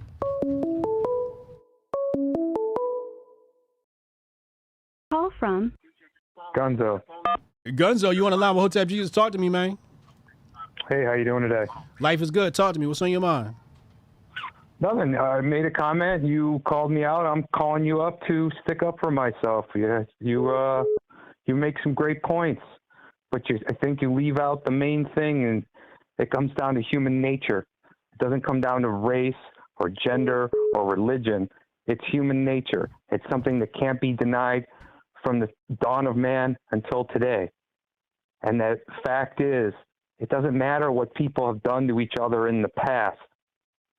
From the standpoint of everybody has to move forward. Every single person in the history of this world has been oppressed in one way or another. It's not a competition. It's not a matter of I have it worse than you, or this guy or that guy or this girl or that girl. It all comes down to personal accountability, which I know you are big on because I've been watching your show for years. But when it comes down to reparations, well, who's owed reparations? People in America, people in Europe, people in Africa, in Asia, in Central America, in South America, in Australia. Everybody by that mindset. And that there's an old saying, an eye for an eye leaves us all blind. Are you done? Yeah, I'm waiting for you to respond. Okay. Did you just say that? I just want to make sure you said that clearly. Everybody could make a case to get reparations. Did you say that?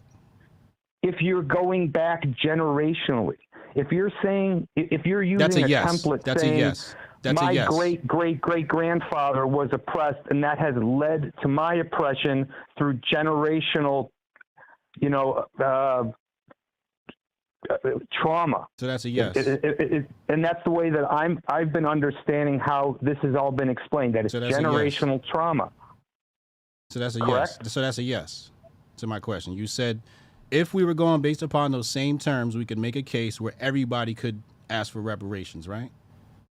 On some level, anybody can. Okay. It's Can I talk? personal Can I issue. talk? Can I talk? Yes, sir. I agree. That's my point. I'm the guy that said, you know what? I can make a case where there's certain groups of white people that deserve reparations from the United States government. I can make a case that based upon how our Congress operates, based upon the way the Federal Reserve operates, I could say that everybody deserves reparations. I could make that case. Now, you mentioned competition. You know, it's not about competition. That, sir, and you mentioned nature. Then you said competition isn't what this is about. Nature tell you right away competition's very real. And as a man, you should know competition's very real. This world that we live in. I said human nature. Yes. Then you said we shouldn't have competition. It's not about competition. No, That's what you said. No. You said we shouldn't. It's not about competition. It was your exact words. That's not what I meant. If you can let me explain myself when I mean competition. All right, I'm gonna cut you off because that's a moot point at this point. I just wanted to point that out. I want you to rewind the tape and listen to yourself because you did say that. Let's come back to the reparations conversation. Here's my point with reparations. And just like I told the last caller, he said, where is reparations in your top 10, Hotep Jesus, or top 3? And I told him reparations doesn't make my top 100 list as a black person for black issues. With that said, I'm also not against it. You see, I'm the type of person who is more concerned with what I'm for than what I'm against. And this is what Sonny Johnson talks about when she talks about principles. What are your principles? You show me your principles, I'll show you your culture, and I'll show you where your culture is going. You see, I have certain principles, and my principles say, here's what I'm for. Here's what I'm for. Okay, can I ask you a question? It's my show, you got to let me talk.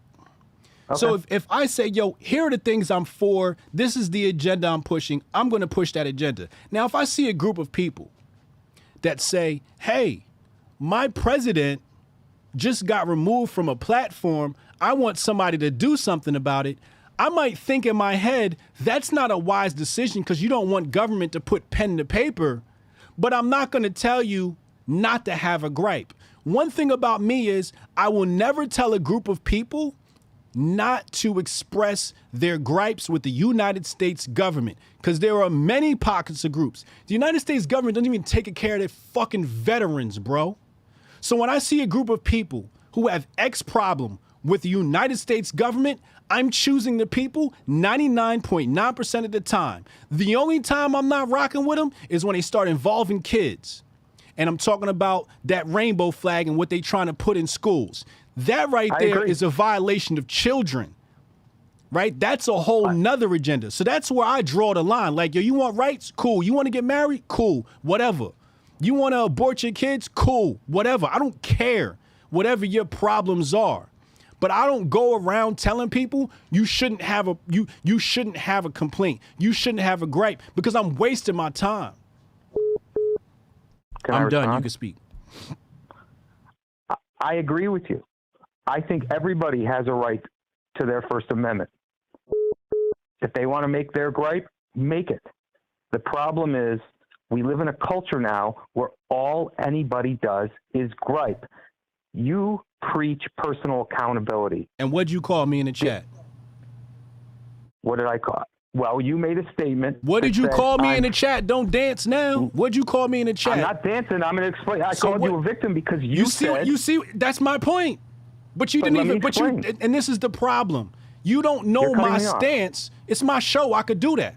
You don't know my stance when it comes to reparations. So you're telling me I'm the victim. Meanwhile, I just told another black brother reparations ain't in my top 100. So how are you going to come on my channel when I'm speaking on a subject from an objective opinion and say I'm the victim? This is the issue I have with you people. Let me answer your question. Let me answer. That's a huge issue, bro. Because when you say I'm not for it, and you list your reasons why you're not for it, you make perfect sense. And then you say at the same time, I'm not against it. And I understand why you're saying that. But you think to yourself, look at all the problems that are happening today. They didn't just start. They were cans of worms that opened up periodically throughout the years. You're saying the obvious. I need you to stand on your 10 toes when you call me a victim. That's what we're talking about right now. How can you call me a victim? Okay, cause and effect. Cause and effect. You give if reparations were played out, what's the effect of that? Where does that take us? That's not what we're talking about. That's not. We're talking about the fact that you called me a victim on the topic of reparations. Why'd you call me a victim? Because you were saying that You were making valid points as to why you were against it, but then at the same time, you're sitting on the fence saying, but I'm okay with it if they would do it, which they're never going to, because we're $32 trillion in debt, and the $600 billion a year of our tax revenue that's going towards the freaking federal debt. We're plunging ourselves over $2 trillion a year further into debt, and nobody's doing about it. You don't make sense, though. But you don't make sense. Money's going to magically appear. But you don't make sense. Crazy talk in the first place. But you don't make sense, though. You don't make any sense. Those numbers are straight facts. But you don't make sense because you're double speaking. Because on one hand, you said I'm fence sitting, which means to be in when you say one side and the other side. On one side, you said I'm fence sitting. Then the other time, you said I'm a victim, which would mean I took a side to say I want reparations. But you said I'm fence sitting, so you got to pick one. Am I fence sitting or am I a victim? Being a fence sitter is, in essence, being a victim because you're not sitting there saying, you said you gave a list of 100 things that you're out for. You need to sit there and say, this is wrong. Two wrongs don't make a right. It's really that simple. I don't think it's wrong. Then where does it end? Does Russia owe every person in Eastern Europe freaking reparations for the generational trauma they've caused people after their takeover in 1946? I don't know. I would say the world needs reparations for what the communists have done to the Western world. Well, get in line. I don't think they're going to be paying up anytime soon. Well, that's a different conversation. That's something separate. Like the expectations of something going through is separate from the issue itself. You can say, hey, if you get reparations, X, Y, Z will happen, and me and you will agree. I just said earlier, Uncle Hotep's take is, if you accept reparations, it's going to come with pronouns. And I agree. I'm not disputing that. I'm talking about the actual issue itself. Do people have a legitimate argument to say we need reparations for what the Democratic community has done? You guys but say the Democrats have oppressed the whole country. So maybe you need to get on board and get some reparations too. No, I'm an independent man. I freaking take care of myself. I only want what I can produce. I don't want anything from anyone. But that's a the you same way thing. You are. But that's why I've been watching you for years. But that's a you thing. That's a you thing too.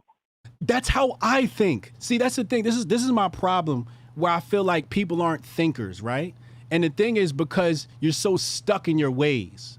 You and I think the same when it comes to reparations. I'm not going to the government asking for no reparations. That's me. Now, if a group of people that I happen to be a part of, de facto, because they look like me, decide, yo, we want to go get some money from the government, I'm not going to be like, yo, stop. I'm going to be like, yo, go right ahead. I don't know these motherfuckers in the government. Like in the hood, that shit, like in the hood, that's a violation, right? Like in the hood, like you supposed to rock with the team. You know what I'm saying? Yeah, but you're not from the hood. I'm with Americans, and this is another. See, you just slipped up again. This is another thing. Y'all say black people are Americans. So if black people are Americans, and I'm choosing these people to say, yo, it's Americans versus the government, I'm choosing Americans. I'm not choosing them because they're black. I'm choosing because Americans have a problem. And I made a case for white people. I mentioned the Ludlow Massacre. I said, yo, the Ludlow Massacre is a huge disservice to the community. Where they murder people, slaughter people. I mentioned the Federal Reserve. And I make all these cases for various groups of people where they could get reparations just to show you I'm on the side of Americans. This ain't a black or white thing. For you, it's a black or white thing. For me, no, it's not. It's not a black or white thing. There's a lot more people in this country than just black or white. But you're not listening. You're not listening. I just told you I agree with you on the topic of reparations. Where we differ is I'm not the type of person to tell another American they shouldn't take up charges against the federal government, especially with the litany of abuse that has been conducted by the federal government. Like, whose side are you on? I agree with you, but do you think that's a winning battle? No. So isn't it just a fool's errand? So what? Let them go and fight the fight. How is it productive? It's not productive. I don't care.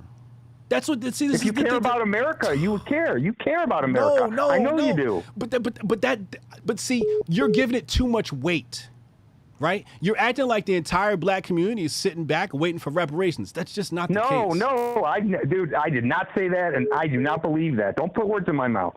This is what you're making it seem to be. We're not waiting for nobody. You're missing the point. I don't expect anything good to come when they cut the reparations. Dave Chappelle did a whole special on what'll happen if you give black people reparations. We're all aware of the ramifications. That's not the argument. The argument is the first time you called into my show is to argue with me about reparations. That's argue. We're just having a discussion. We're not arguing. But you call me a victim in the chat. Like, that's what triggered you. You said you've been following me for years, right? And the first thing that triggered you to call and speak to me and have a debate is the argument of reparations. And this is what I'm saying. The conservative right are snowflakes in the fact that they have triggers too. There are certain things that will trigger you. And reparations is one of them. I'm not triggered by anything. It was because you called me a victim. Because you were making a case for both sides. Instead of taking a stand, which you always do. How many times have I said I call things down the middle? I know. It's just, so how is that a victim? Because you make the strong points against it, but at the same time, you make the case on the other side to say, I'm not going to say this should be done, but if you want to go ahead and do it, even though you agreed that it's counterproductive and a fool's errand, instead of focusing energy on things that are productive and solving real problems, like you talked about before. So let's walk down that. Hold on. Let's walk down that road, right? So we talk about fool's errand, right? And it's a good point. Fighting the government is a fool's errand when it comes to money. You know that. Can you listen? You talked about a fool's errand, and that's a great point. You know what else is a fool's errand? Trying to tell another American that they should shut up about whatever they're mad at the government about. That in itself is another fool's errand. I'm not about to sit up here and argue with a bunch of people who are convinced they need to ask the government for reparations. I'm going to go, you think you need reparations from the government? Cool. Go right ahead. Best of luck. Good luck, fellow American. Like, I'm not going to sit up here and be like, oh, now I have to lead a campaign and denounce this. No, they're attacking children in schools. We might want to address that. That is something that is not a fool's errand. That is a worthy fight. Then why are they voting for the people that are putting the stuff in the schools? They're not. And that's, again, this is another blind spot. This is another blind spot. You keep saying black people vote for Democrats. Black people don't vote. Why do you think every time it's time to vote, they go get Diddy and the rest of them to start these campaigns about vote or die? Because black people don't vote. So when you say we voted in this community, you're a liar or you're ignorant. I don't vote. I grew up in Chicago, man. Black people vote in Chicago. Don't tell me they don't vote. What's the participation rate? That I don't know, and I'm not going to lie to you and tell you I know, but don't say black people in Chicago don't vote. They do. I just asked you what the participation rate is, and you told me I don't know. You don't know. Now, if we go look at the participation rate of voters, and if we skew it black men, would you be surprised to find out that only 20 or 30% of black men vote? Would you be surprised if you saw those statistics? No. Okay. So if more than half of a community does not vote, would you say this community votes or does not vote?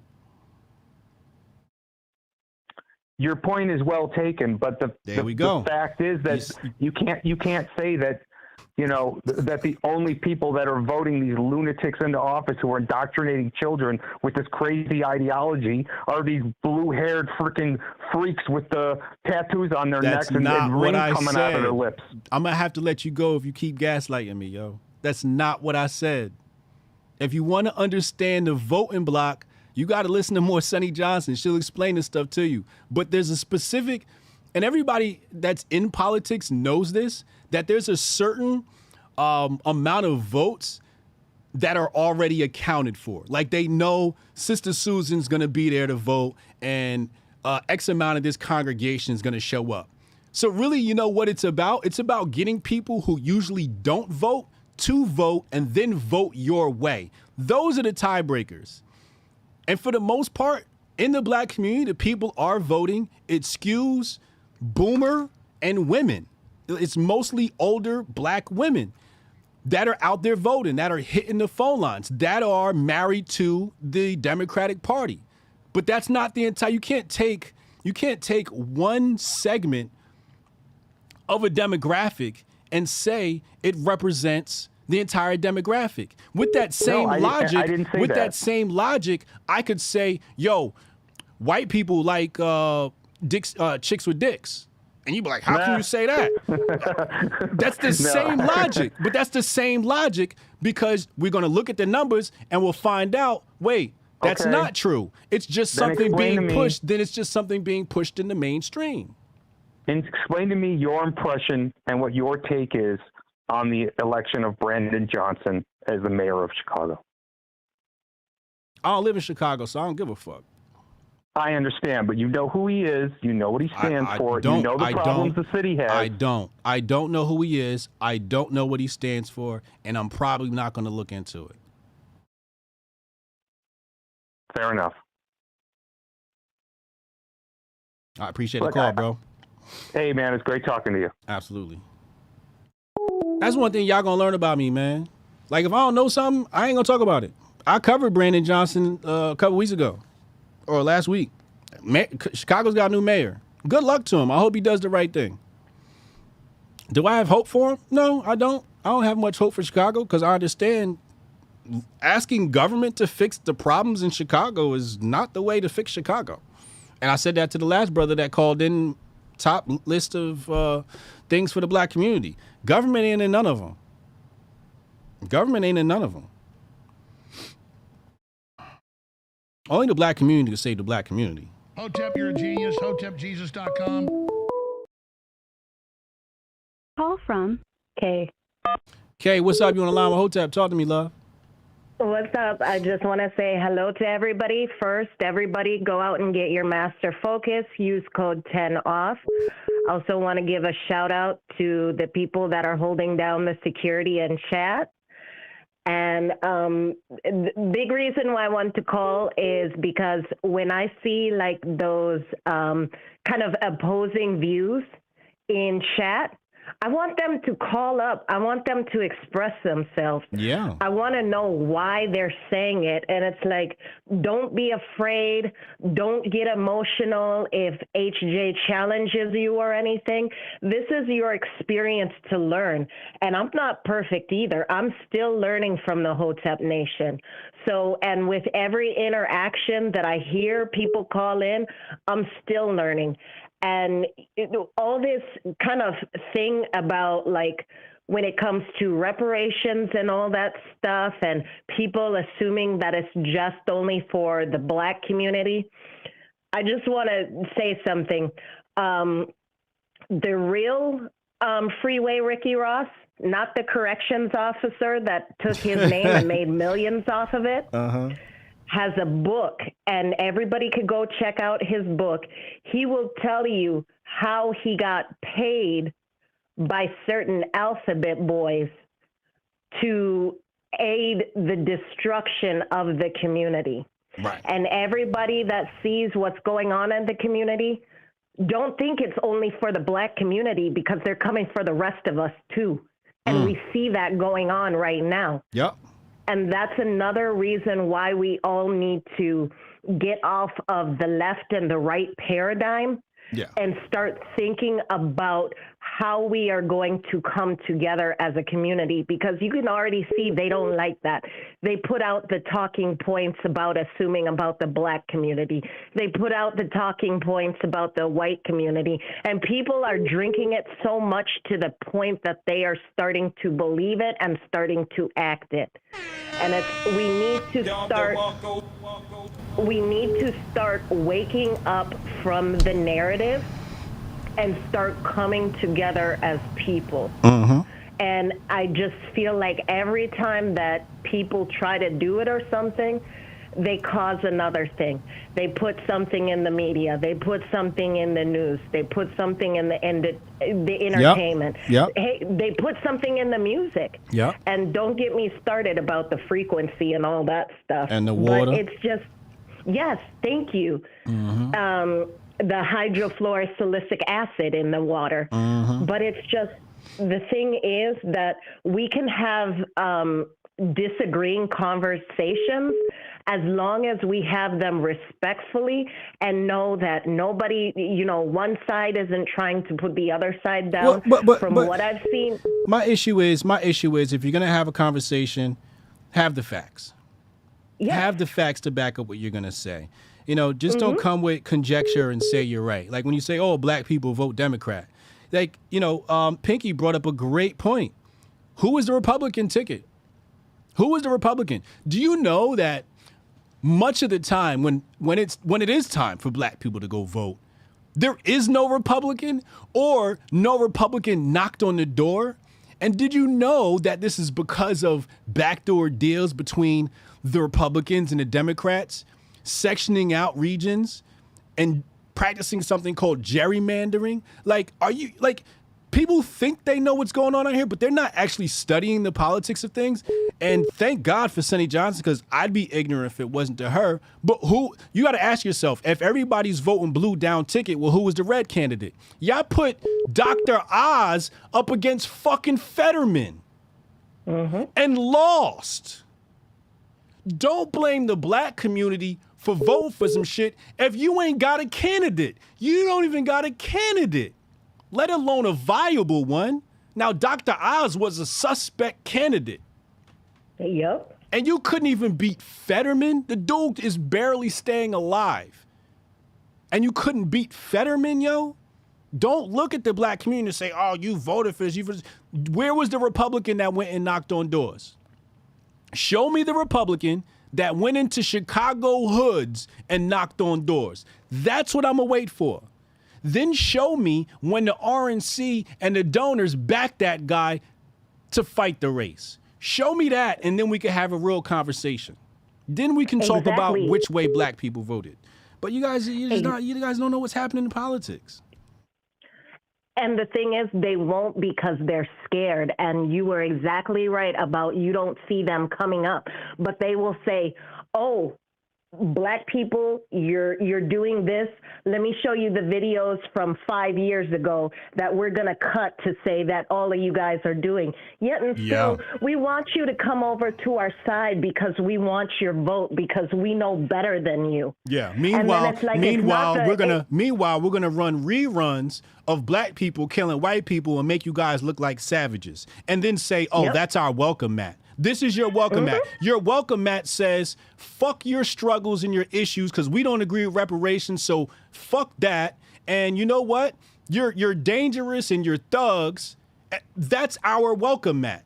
That makes absolutely no sense. It's just counterproductive. Thank you.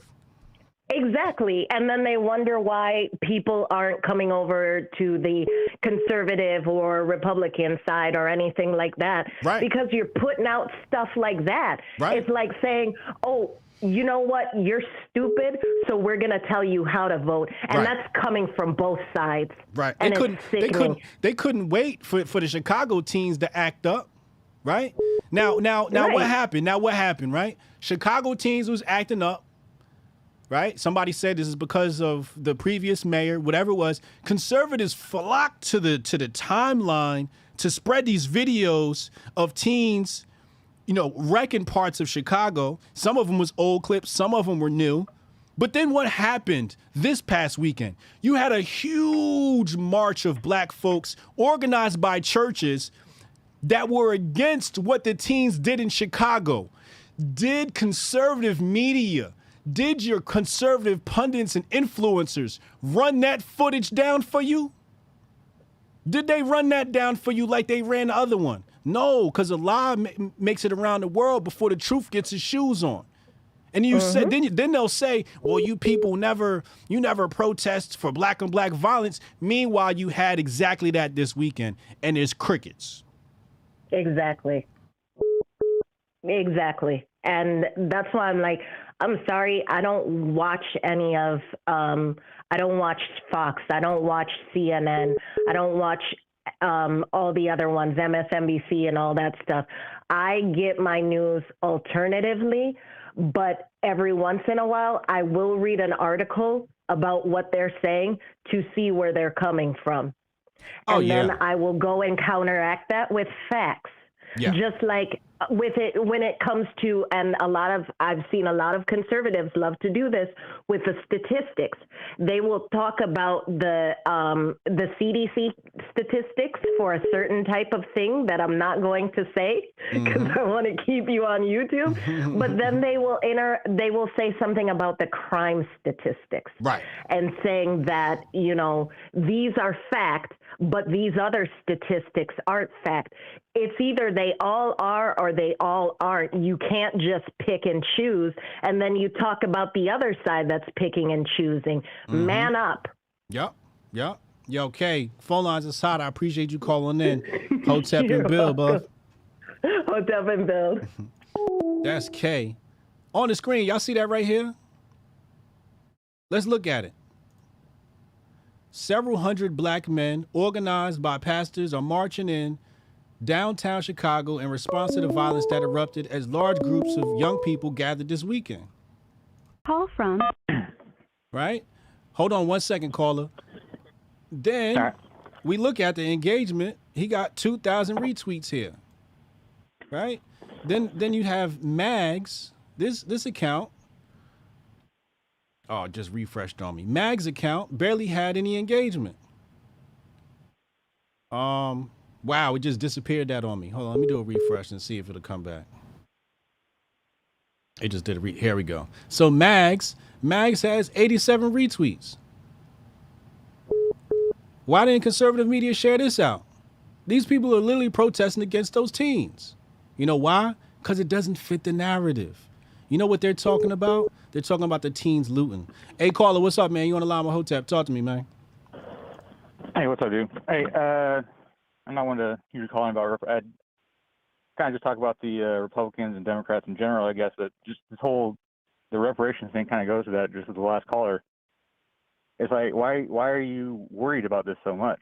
You know, this is not the issue for you to, you know, whether you agree with it or not, that's fine. You can go debate that in your own little circle or whatever. Right. But it's just not. That's not the deal. That's not the hill to die on. Yeah, I mean, you already know it's not a likely thing to happen anyway, whether it's a good reason or a bad reason.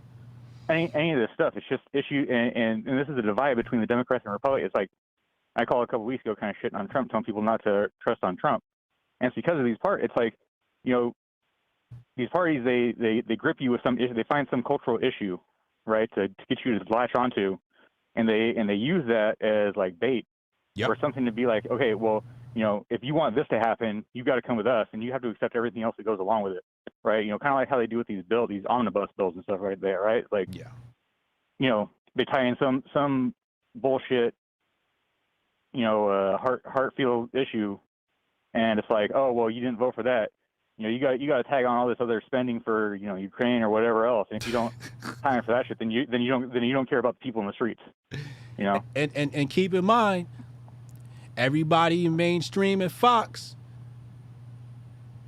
hey, what they say? We got to give money to Ukraine. Yes. The right right wing said Putin was bad. That's what the right wing said. They said Putin was bad.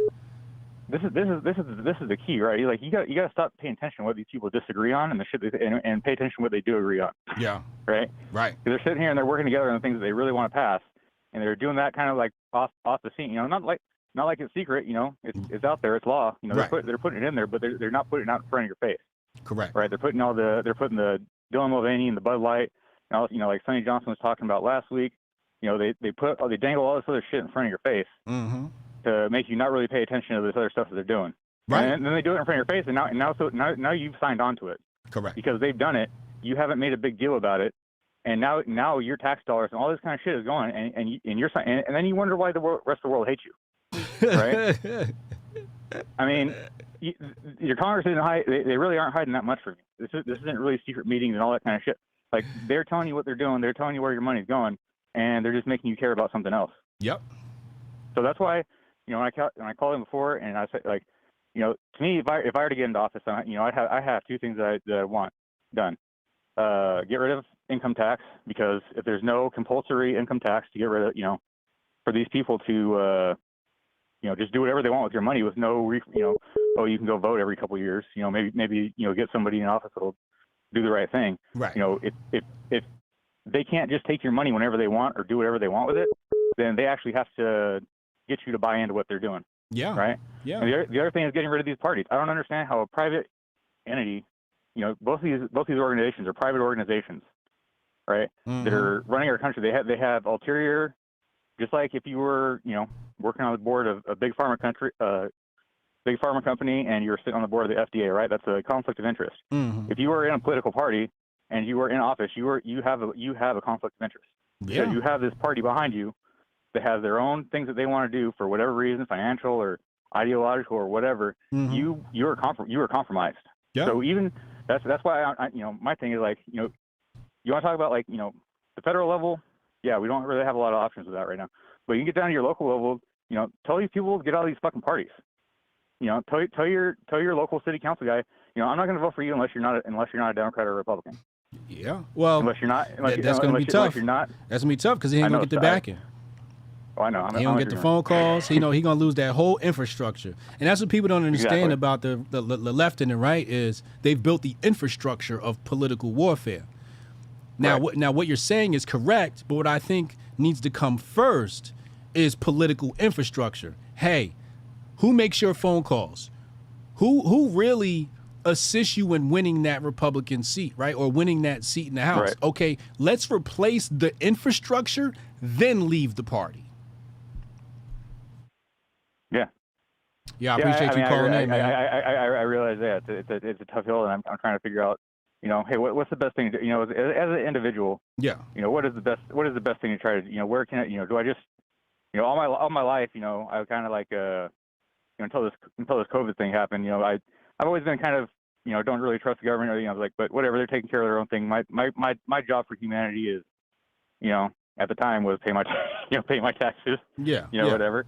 But generally just try to be good to people around me, and hopefully, my kids will, get better. My dad thought, it wasn't the best. It's like, okay, well, I did a little bit better than him. Hopefully my kids will do a little bit better than me, and hopefully that'll benefit society, right? Yeah. So it's like, should you just, like, stay on that path, or should you actually try to get involved with this other bullshit? Mm-hmm. I think that's where most people are at, right? Yeah, you're right. Yo, phone lines is hot. I gotta let you go, man. All right, cool. Talk to you later. Hotep and Bill. It's a good caller right there. That's a good guy. He gets it. But that's my thing on reparations. I'm like, yo, this the hill you want to die on? Like, this is what we talking about? Like, you had a certain set of time to speak in front of a bunch of Republicans, and you brought up reparations? No matter what group of people I'm speaking in front of, reparations doesn't even enter my mind. I'm thinking about culture and family and spirituality and money. Reparations? That's what y'all talking about? Call from. It's just weird to me. Rudy the Vet. Rudy the Vet Russo. What up, man? What's up, HJ? You got him fired up today, brother. Oh, man. You got him fired. I got 3 quick points because I know your lines are burning up, man. 3 quick points. All right, talk to me. For all the white people out there, all my white brothers and sisters, okay? Uh-huh. When the reparations argument comes up and they're like, no, I shouldn't have to pay for it. I don't know, why is it coming out of my... Just be like, hey, then let the blacks not pay taxes for 200 years. 200 years of slavery, no taxes for 200 years, problem solved. Boom. Yeah. Steph Colonel put that in the chat, and he's absolutely right. You can just dead that argument right then. Why would I have to pay tax? Well, because you weren't whipped, beaten, slaved, locked up. And I also heard your argument, go after the corporations that benefit off of that, because I've been watching you for years, brother. That's a good way to get them too. So kill the noise, white folks, man. There ain't nothing wrong with let me respond to that point, right? Just to tweak it a bit, I wouldn't say white folks don't have, because let's be honest, taxes are unconstitutional.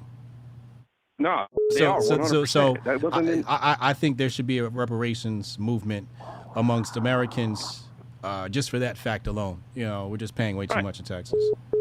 I barely make any money, and you know, I just cut my check to the IRS. You know, I pay all my taxes, you know, because I'm in line with the law. But you know, I wouldn't tell them they don't have. And this is the point I've always said. Everybody, if they thought long and hard enough, which only takes about 5 to 10 minutes, could make a case for reparations for themselves in America. That's how bad this country has gotten. Dude, I'm a half Irish, half Italian, so I know exactly what, you know, but I just, like I said, man, you know, but the thing about the whole reparations argument is it's divisive as hell, man, because there's a guy who called in who's been watching you for 4 years and called you a victim, knowing damn well you were the last, you have no victim mentality whatsoever. See how it divides. It's another dividing tactic, or else the Democrats wouldn't bring the shit up and push it every 4 years. Al Sharpton wouldn't be standing up there with every Democratic presidential candidate talking about, do you back Sheila Jackson's Lee's reparations comment? Come on, man. If you can't see it, the forest through the trees, man, then you're just going to keep falling for stop falling for dumb shit. Yep. Point two, man. They got the last, and he was muzzled. I told you last week, I said Tucker was lazy, man. He could do so much more for a movement, a freedom movement. You did say that. If he would leave Fox News. Didn't I said that? You did say that. I told you. Now it's time for him to show and prove, because mainstream media got the last truth teller is gone. The last one who won't, and nobody's more happy that he don't have to get a handoff from Tucker Carlson anymore than that faggot Sean Hannity, man, because I can't stand that son. Hold up, man. The language. I'm sorry, people. I'm sorry. I'm an Italian kid, man. That's how we talk, man. Okay. Third off, man. Third point. Damn it, man. You were on fire today, dude. The calls were great, man. You know the what? F-bomb. It was the F-bomb. I was like, damn, you two ain't gonna like that one, man. You can't use that one. I'm sorry, man. I'm 47 years old. I grew up at a time when we talked bad to each other and we laughed about it, man. Yeah, I miss those days. But like I said, man, you were on fire. If you remember man. the third point, just call back in. No, listen, man. I love you, brother. I just like to come in and because sometimes you give me time, and I'm not trying to hog the phone lines from everybody else. So it's a hot day, so I'm out. I love you. Keep speaking for the people. Oh, man, call Gutfeld, man. Tell him to get you in Tucker's slot, man. Get you some guest hosts. It's coming. Don't worry. That was point 3. You got it in there, man. Gutfeld's got sway over there at Fox, man. Come on, man. He can get you in, man. It'll happen. Give it some time. Don't worry. They can get you. That's what America needs, man. America needs Hotep, man. I appreciate that, man. It's all about unity, brother. Hotep is about unity, man. Yes, Hotep sir. is a movement about unity, man. I love it, bro. That's what you Keep get. up the good work. Hotep and Bill, man. Rudy the Vet out. Hotep and Bill. Gutfeld got my back, man. I'm not worried. Shout out to Greg Gutfeld. He got my back. He gonna take care of me.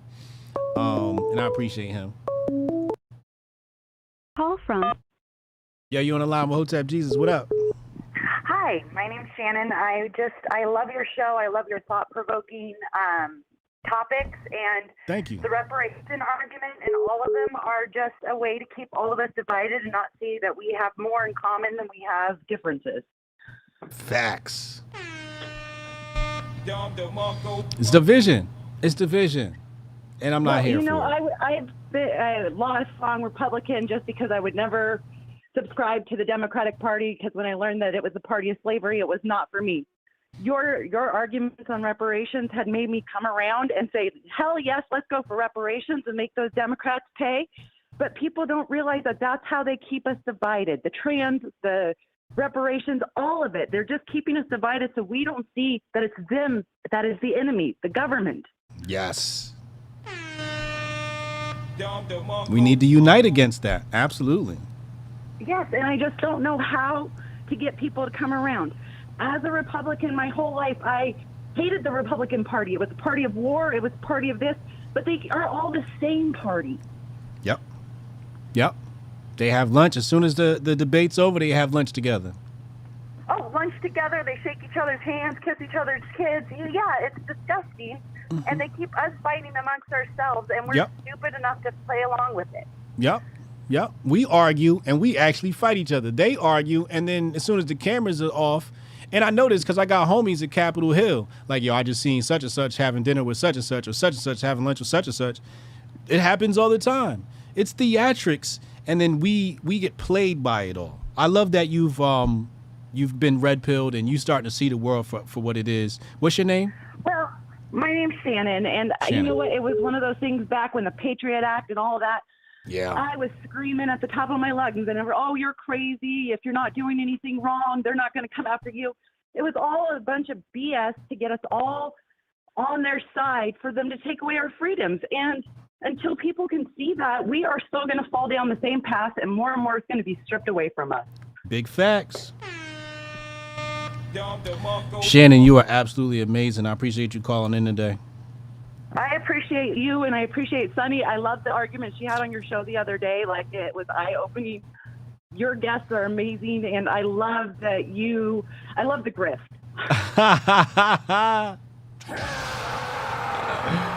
Oh, that's what's up, yo. I appreciate that, Shannon. I'm over here blushing now.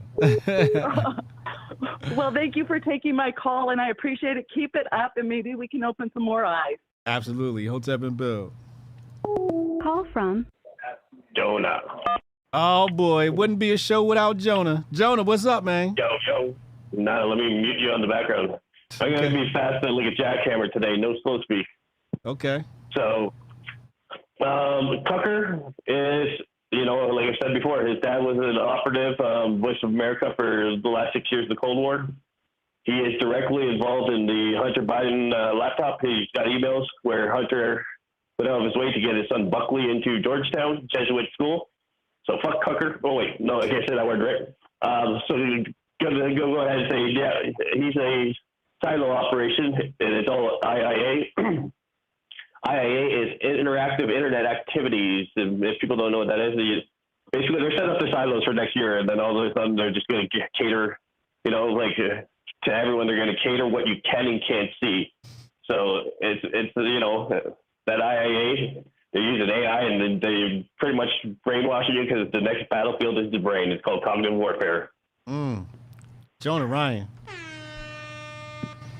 Bars. Tucker's dad. All right, we heard it the first time. We heard it the first time. We got it. Yo, thanks for calling in, Jonah. Hotep and Bill. Don't let Jonah get started. Oh my God. If I ever need a conspiracy theory, I shouldn't even say theory. If I ever need to know about some conspiracies, all I gotta do is ask Jonah, and he keeps me lit with them.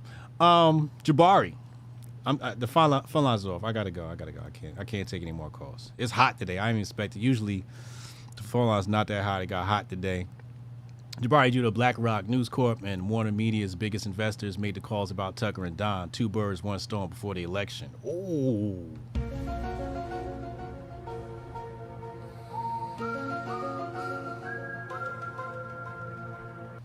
Jabari's Kofi is on tight. Said the money's talking.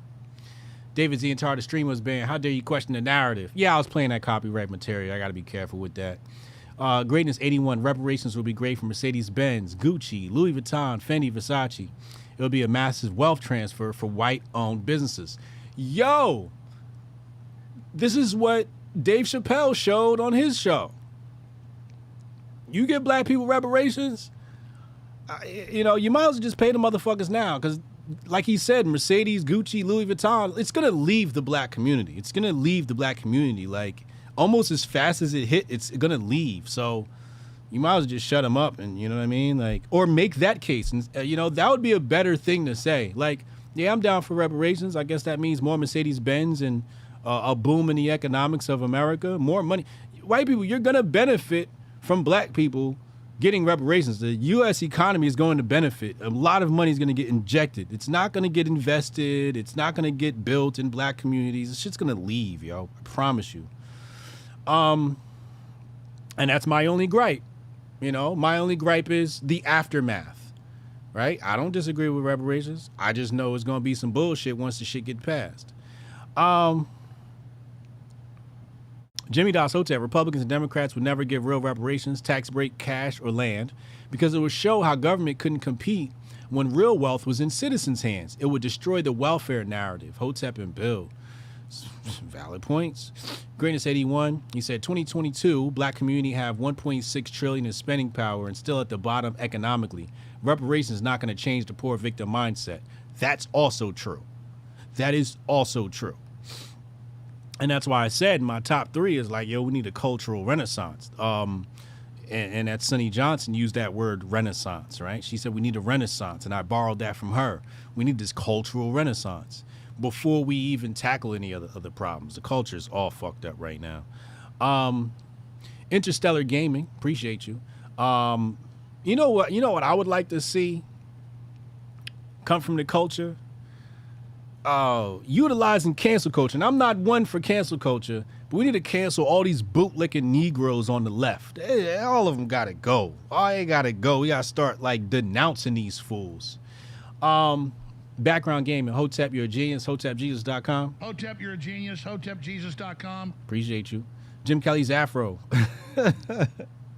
Just became a member. Welcome. Yeah, my voice starting to give out on me.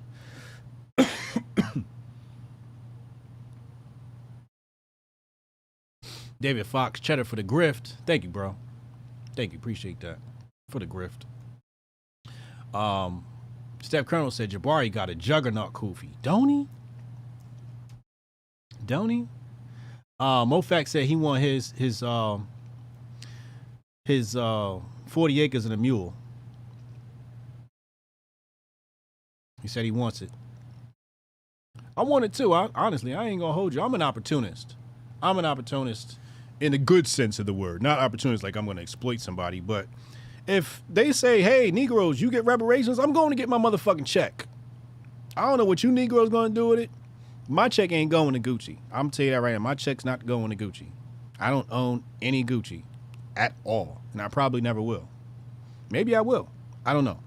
But I can't see that in the near future.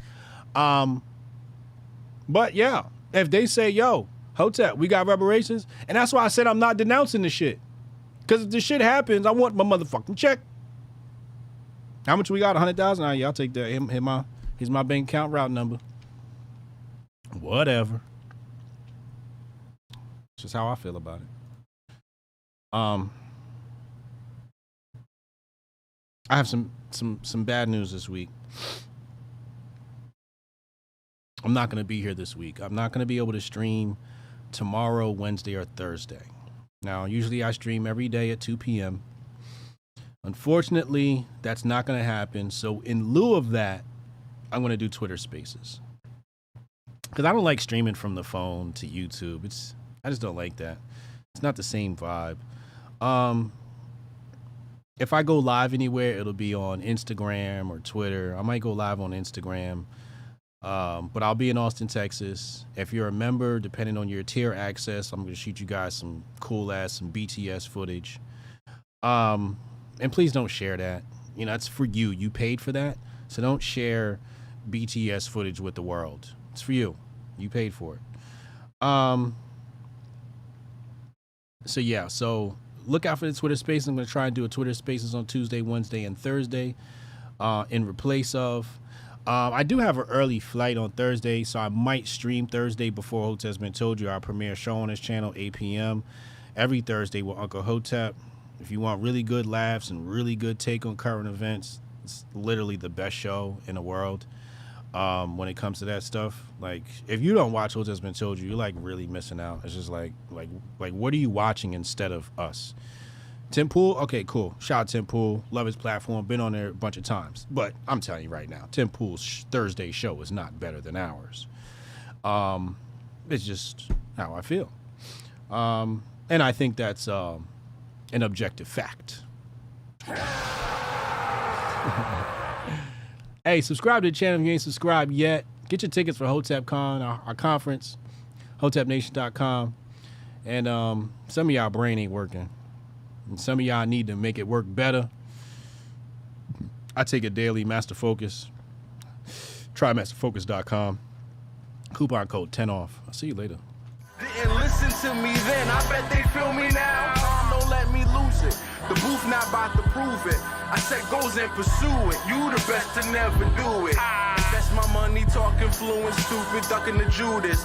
It broke my heart, but over my eyes, you have no honor, I have no choice. Chasing the commas till I'm gone. I've been left for a minute. On my way home, mama, I promise, got caught up in it. Damn. Everybody eats when I'm batting at the plate. First, second, third, home, $1 million bet.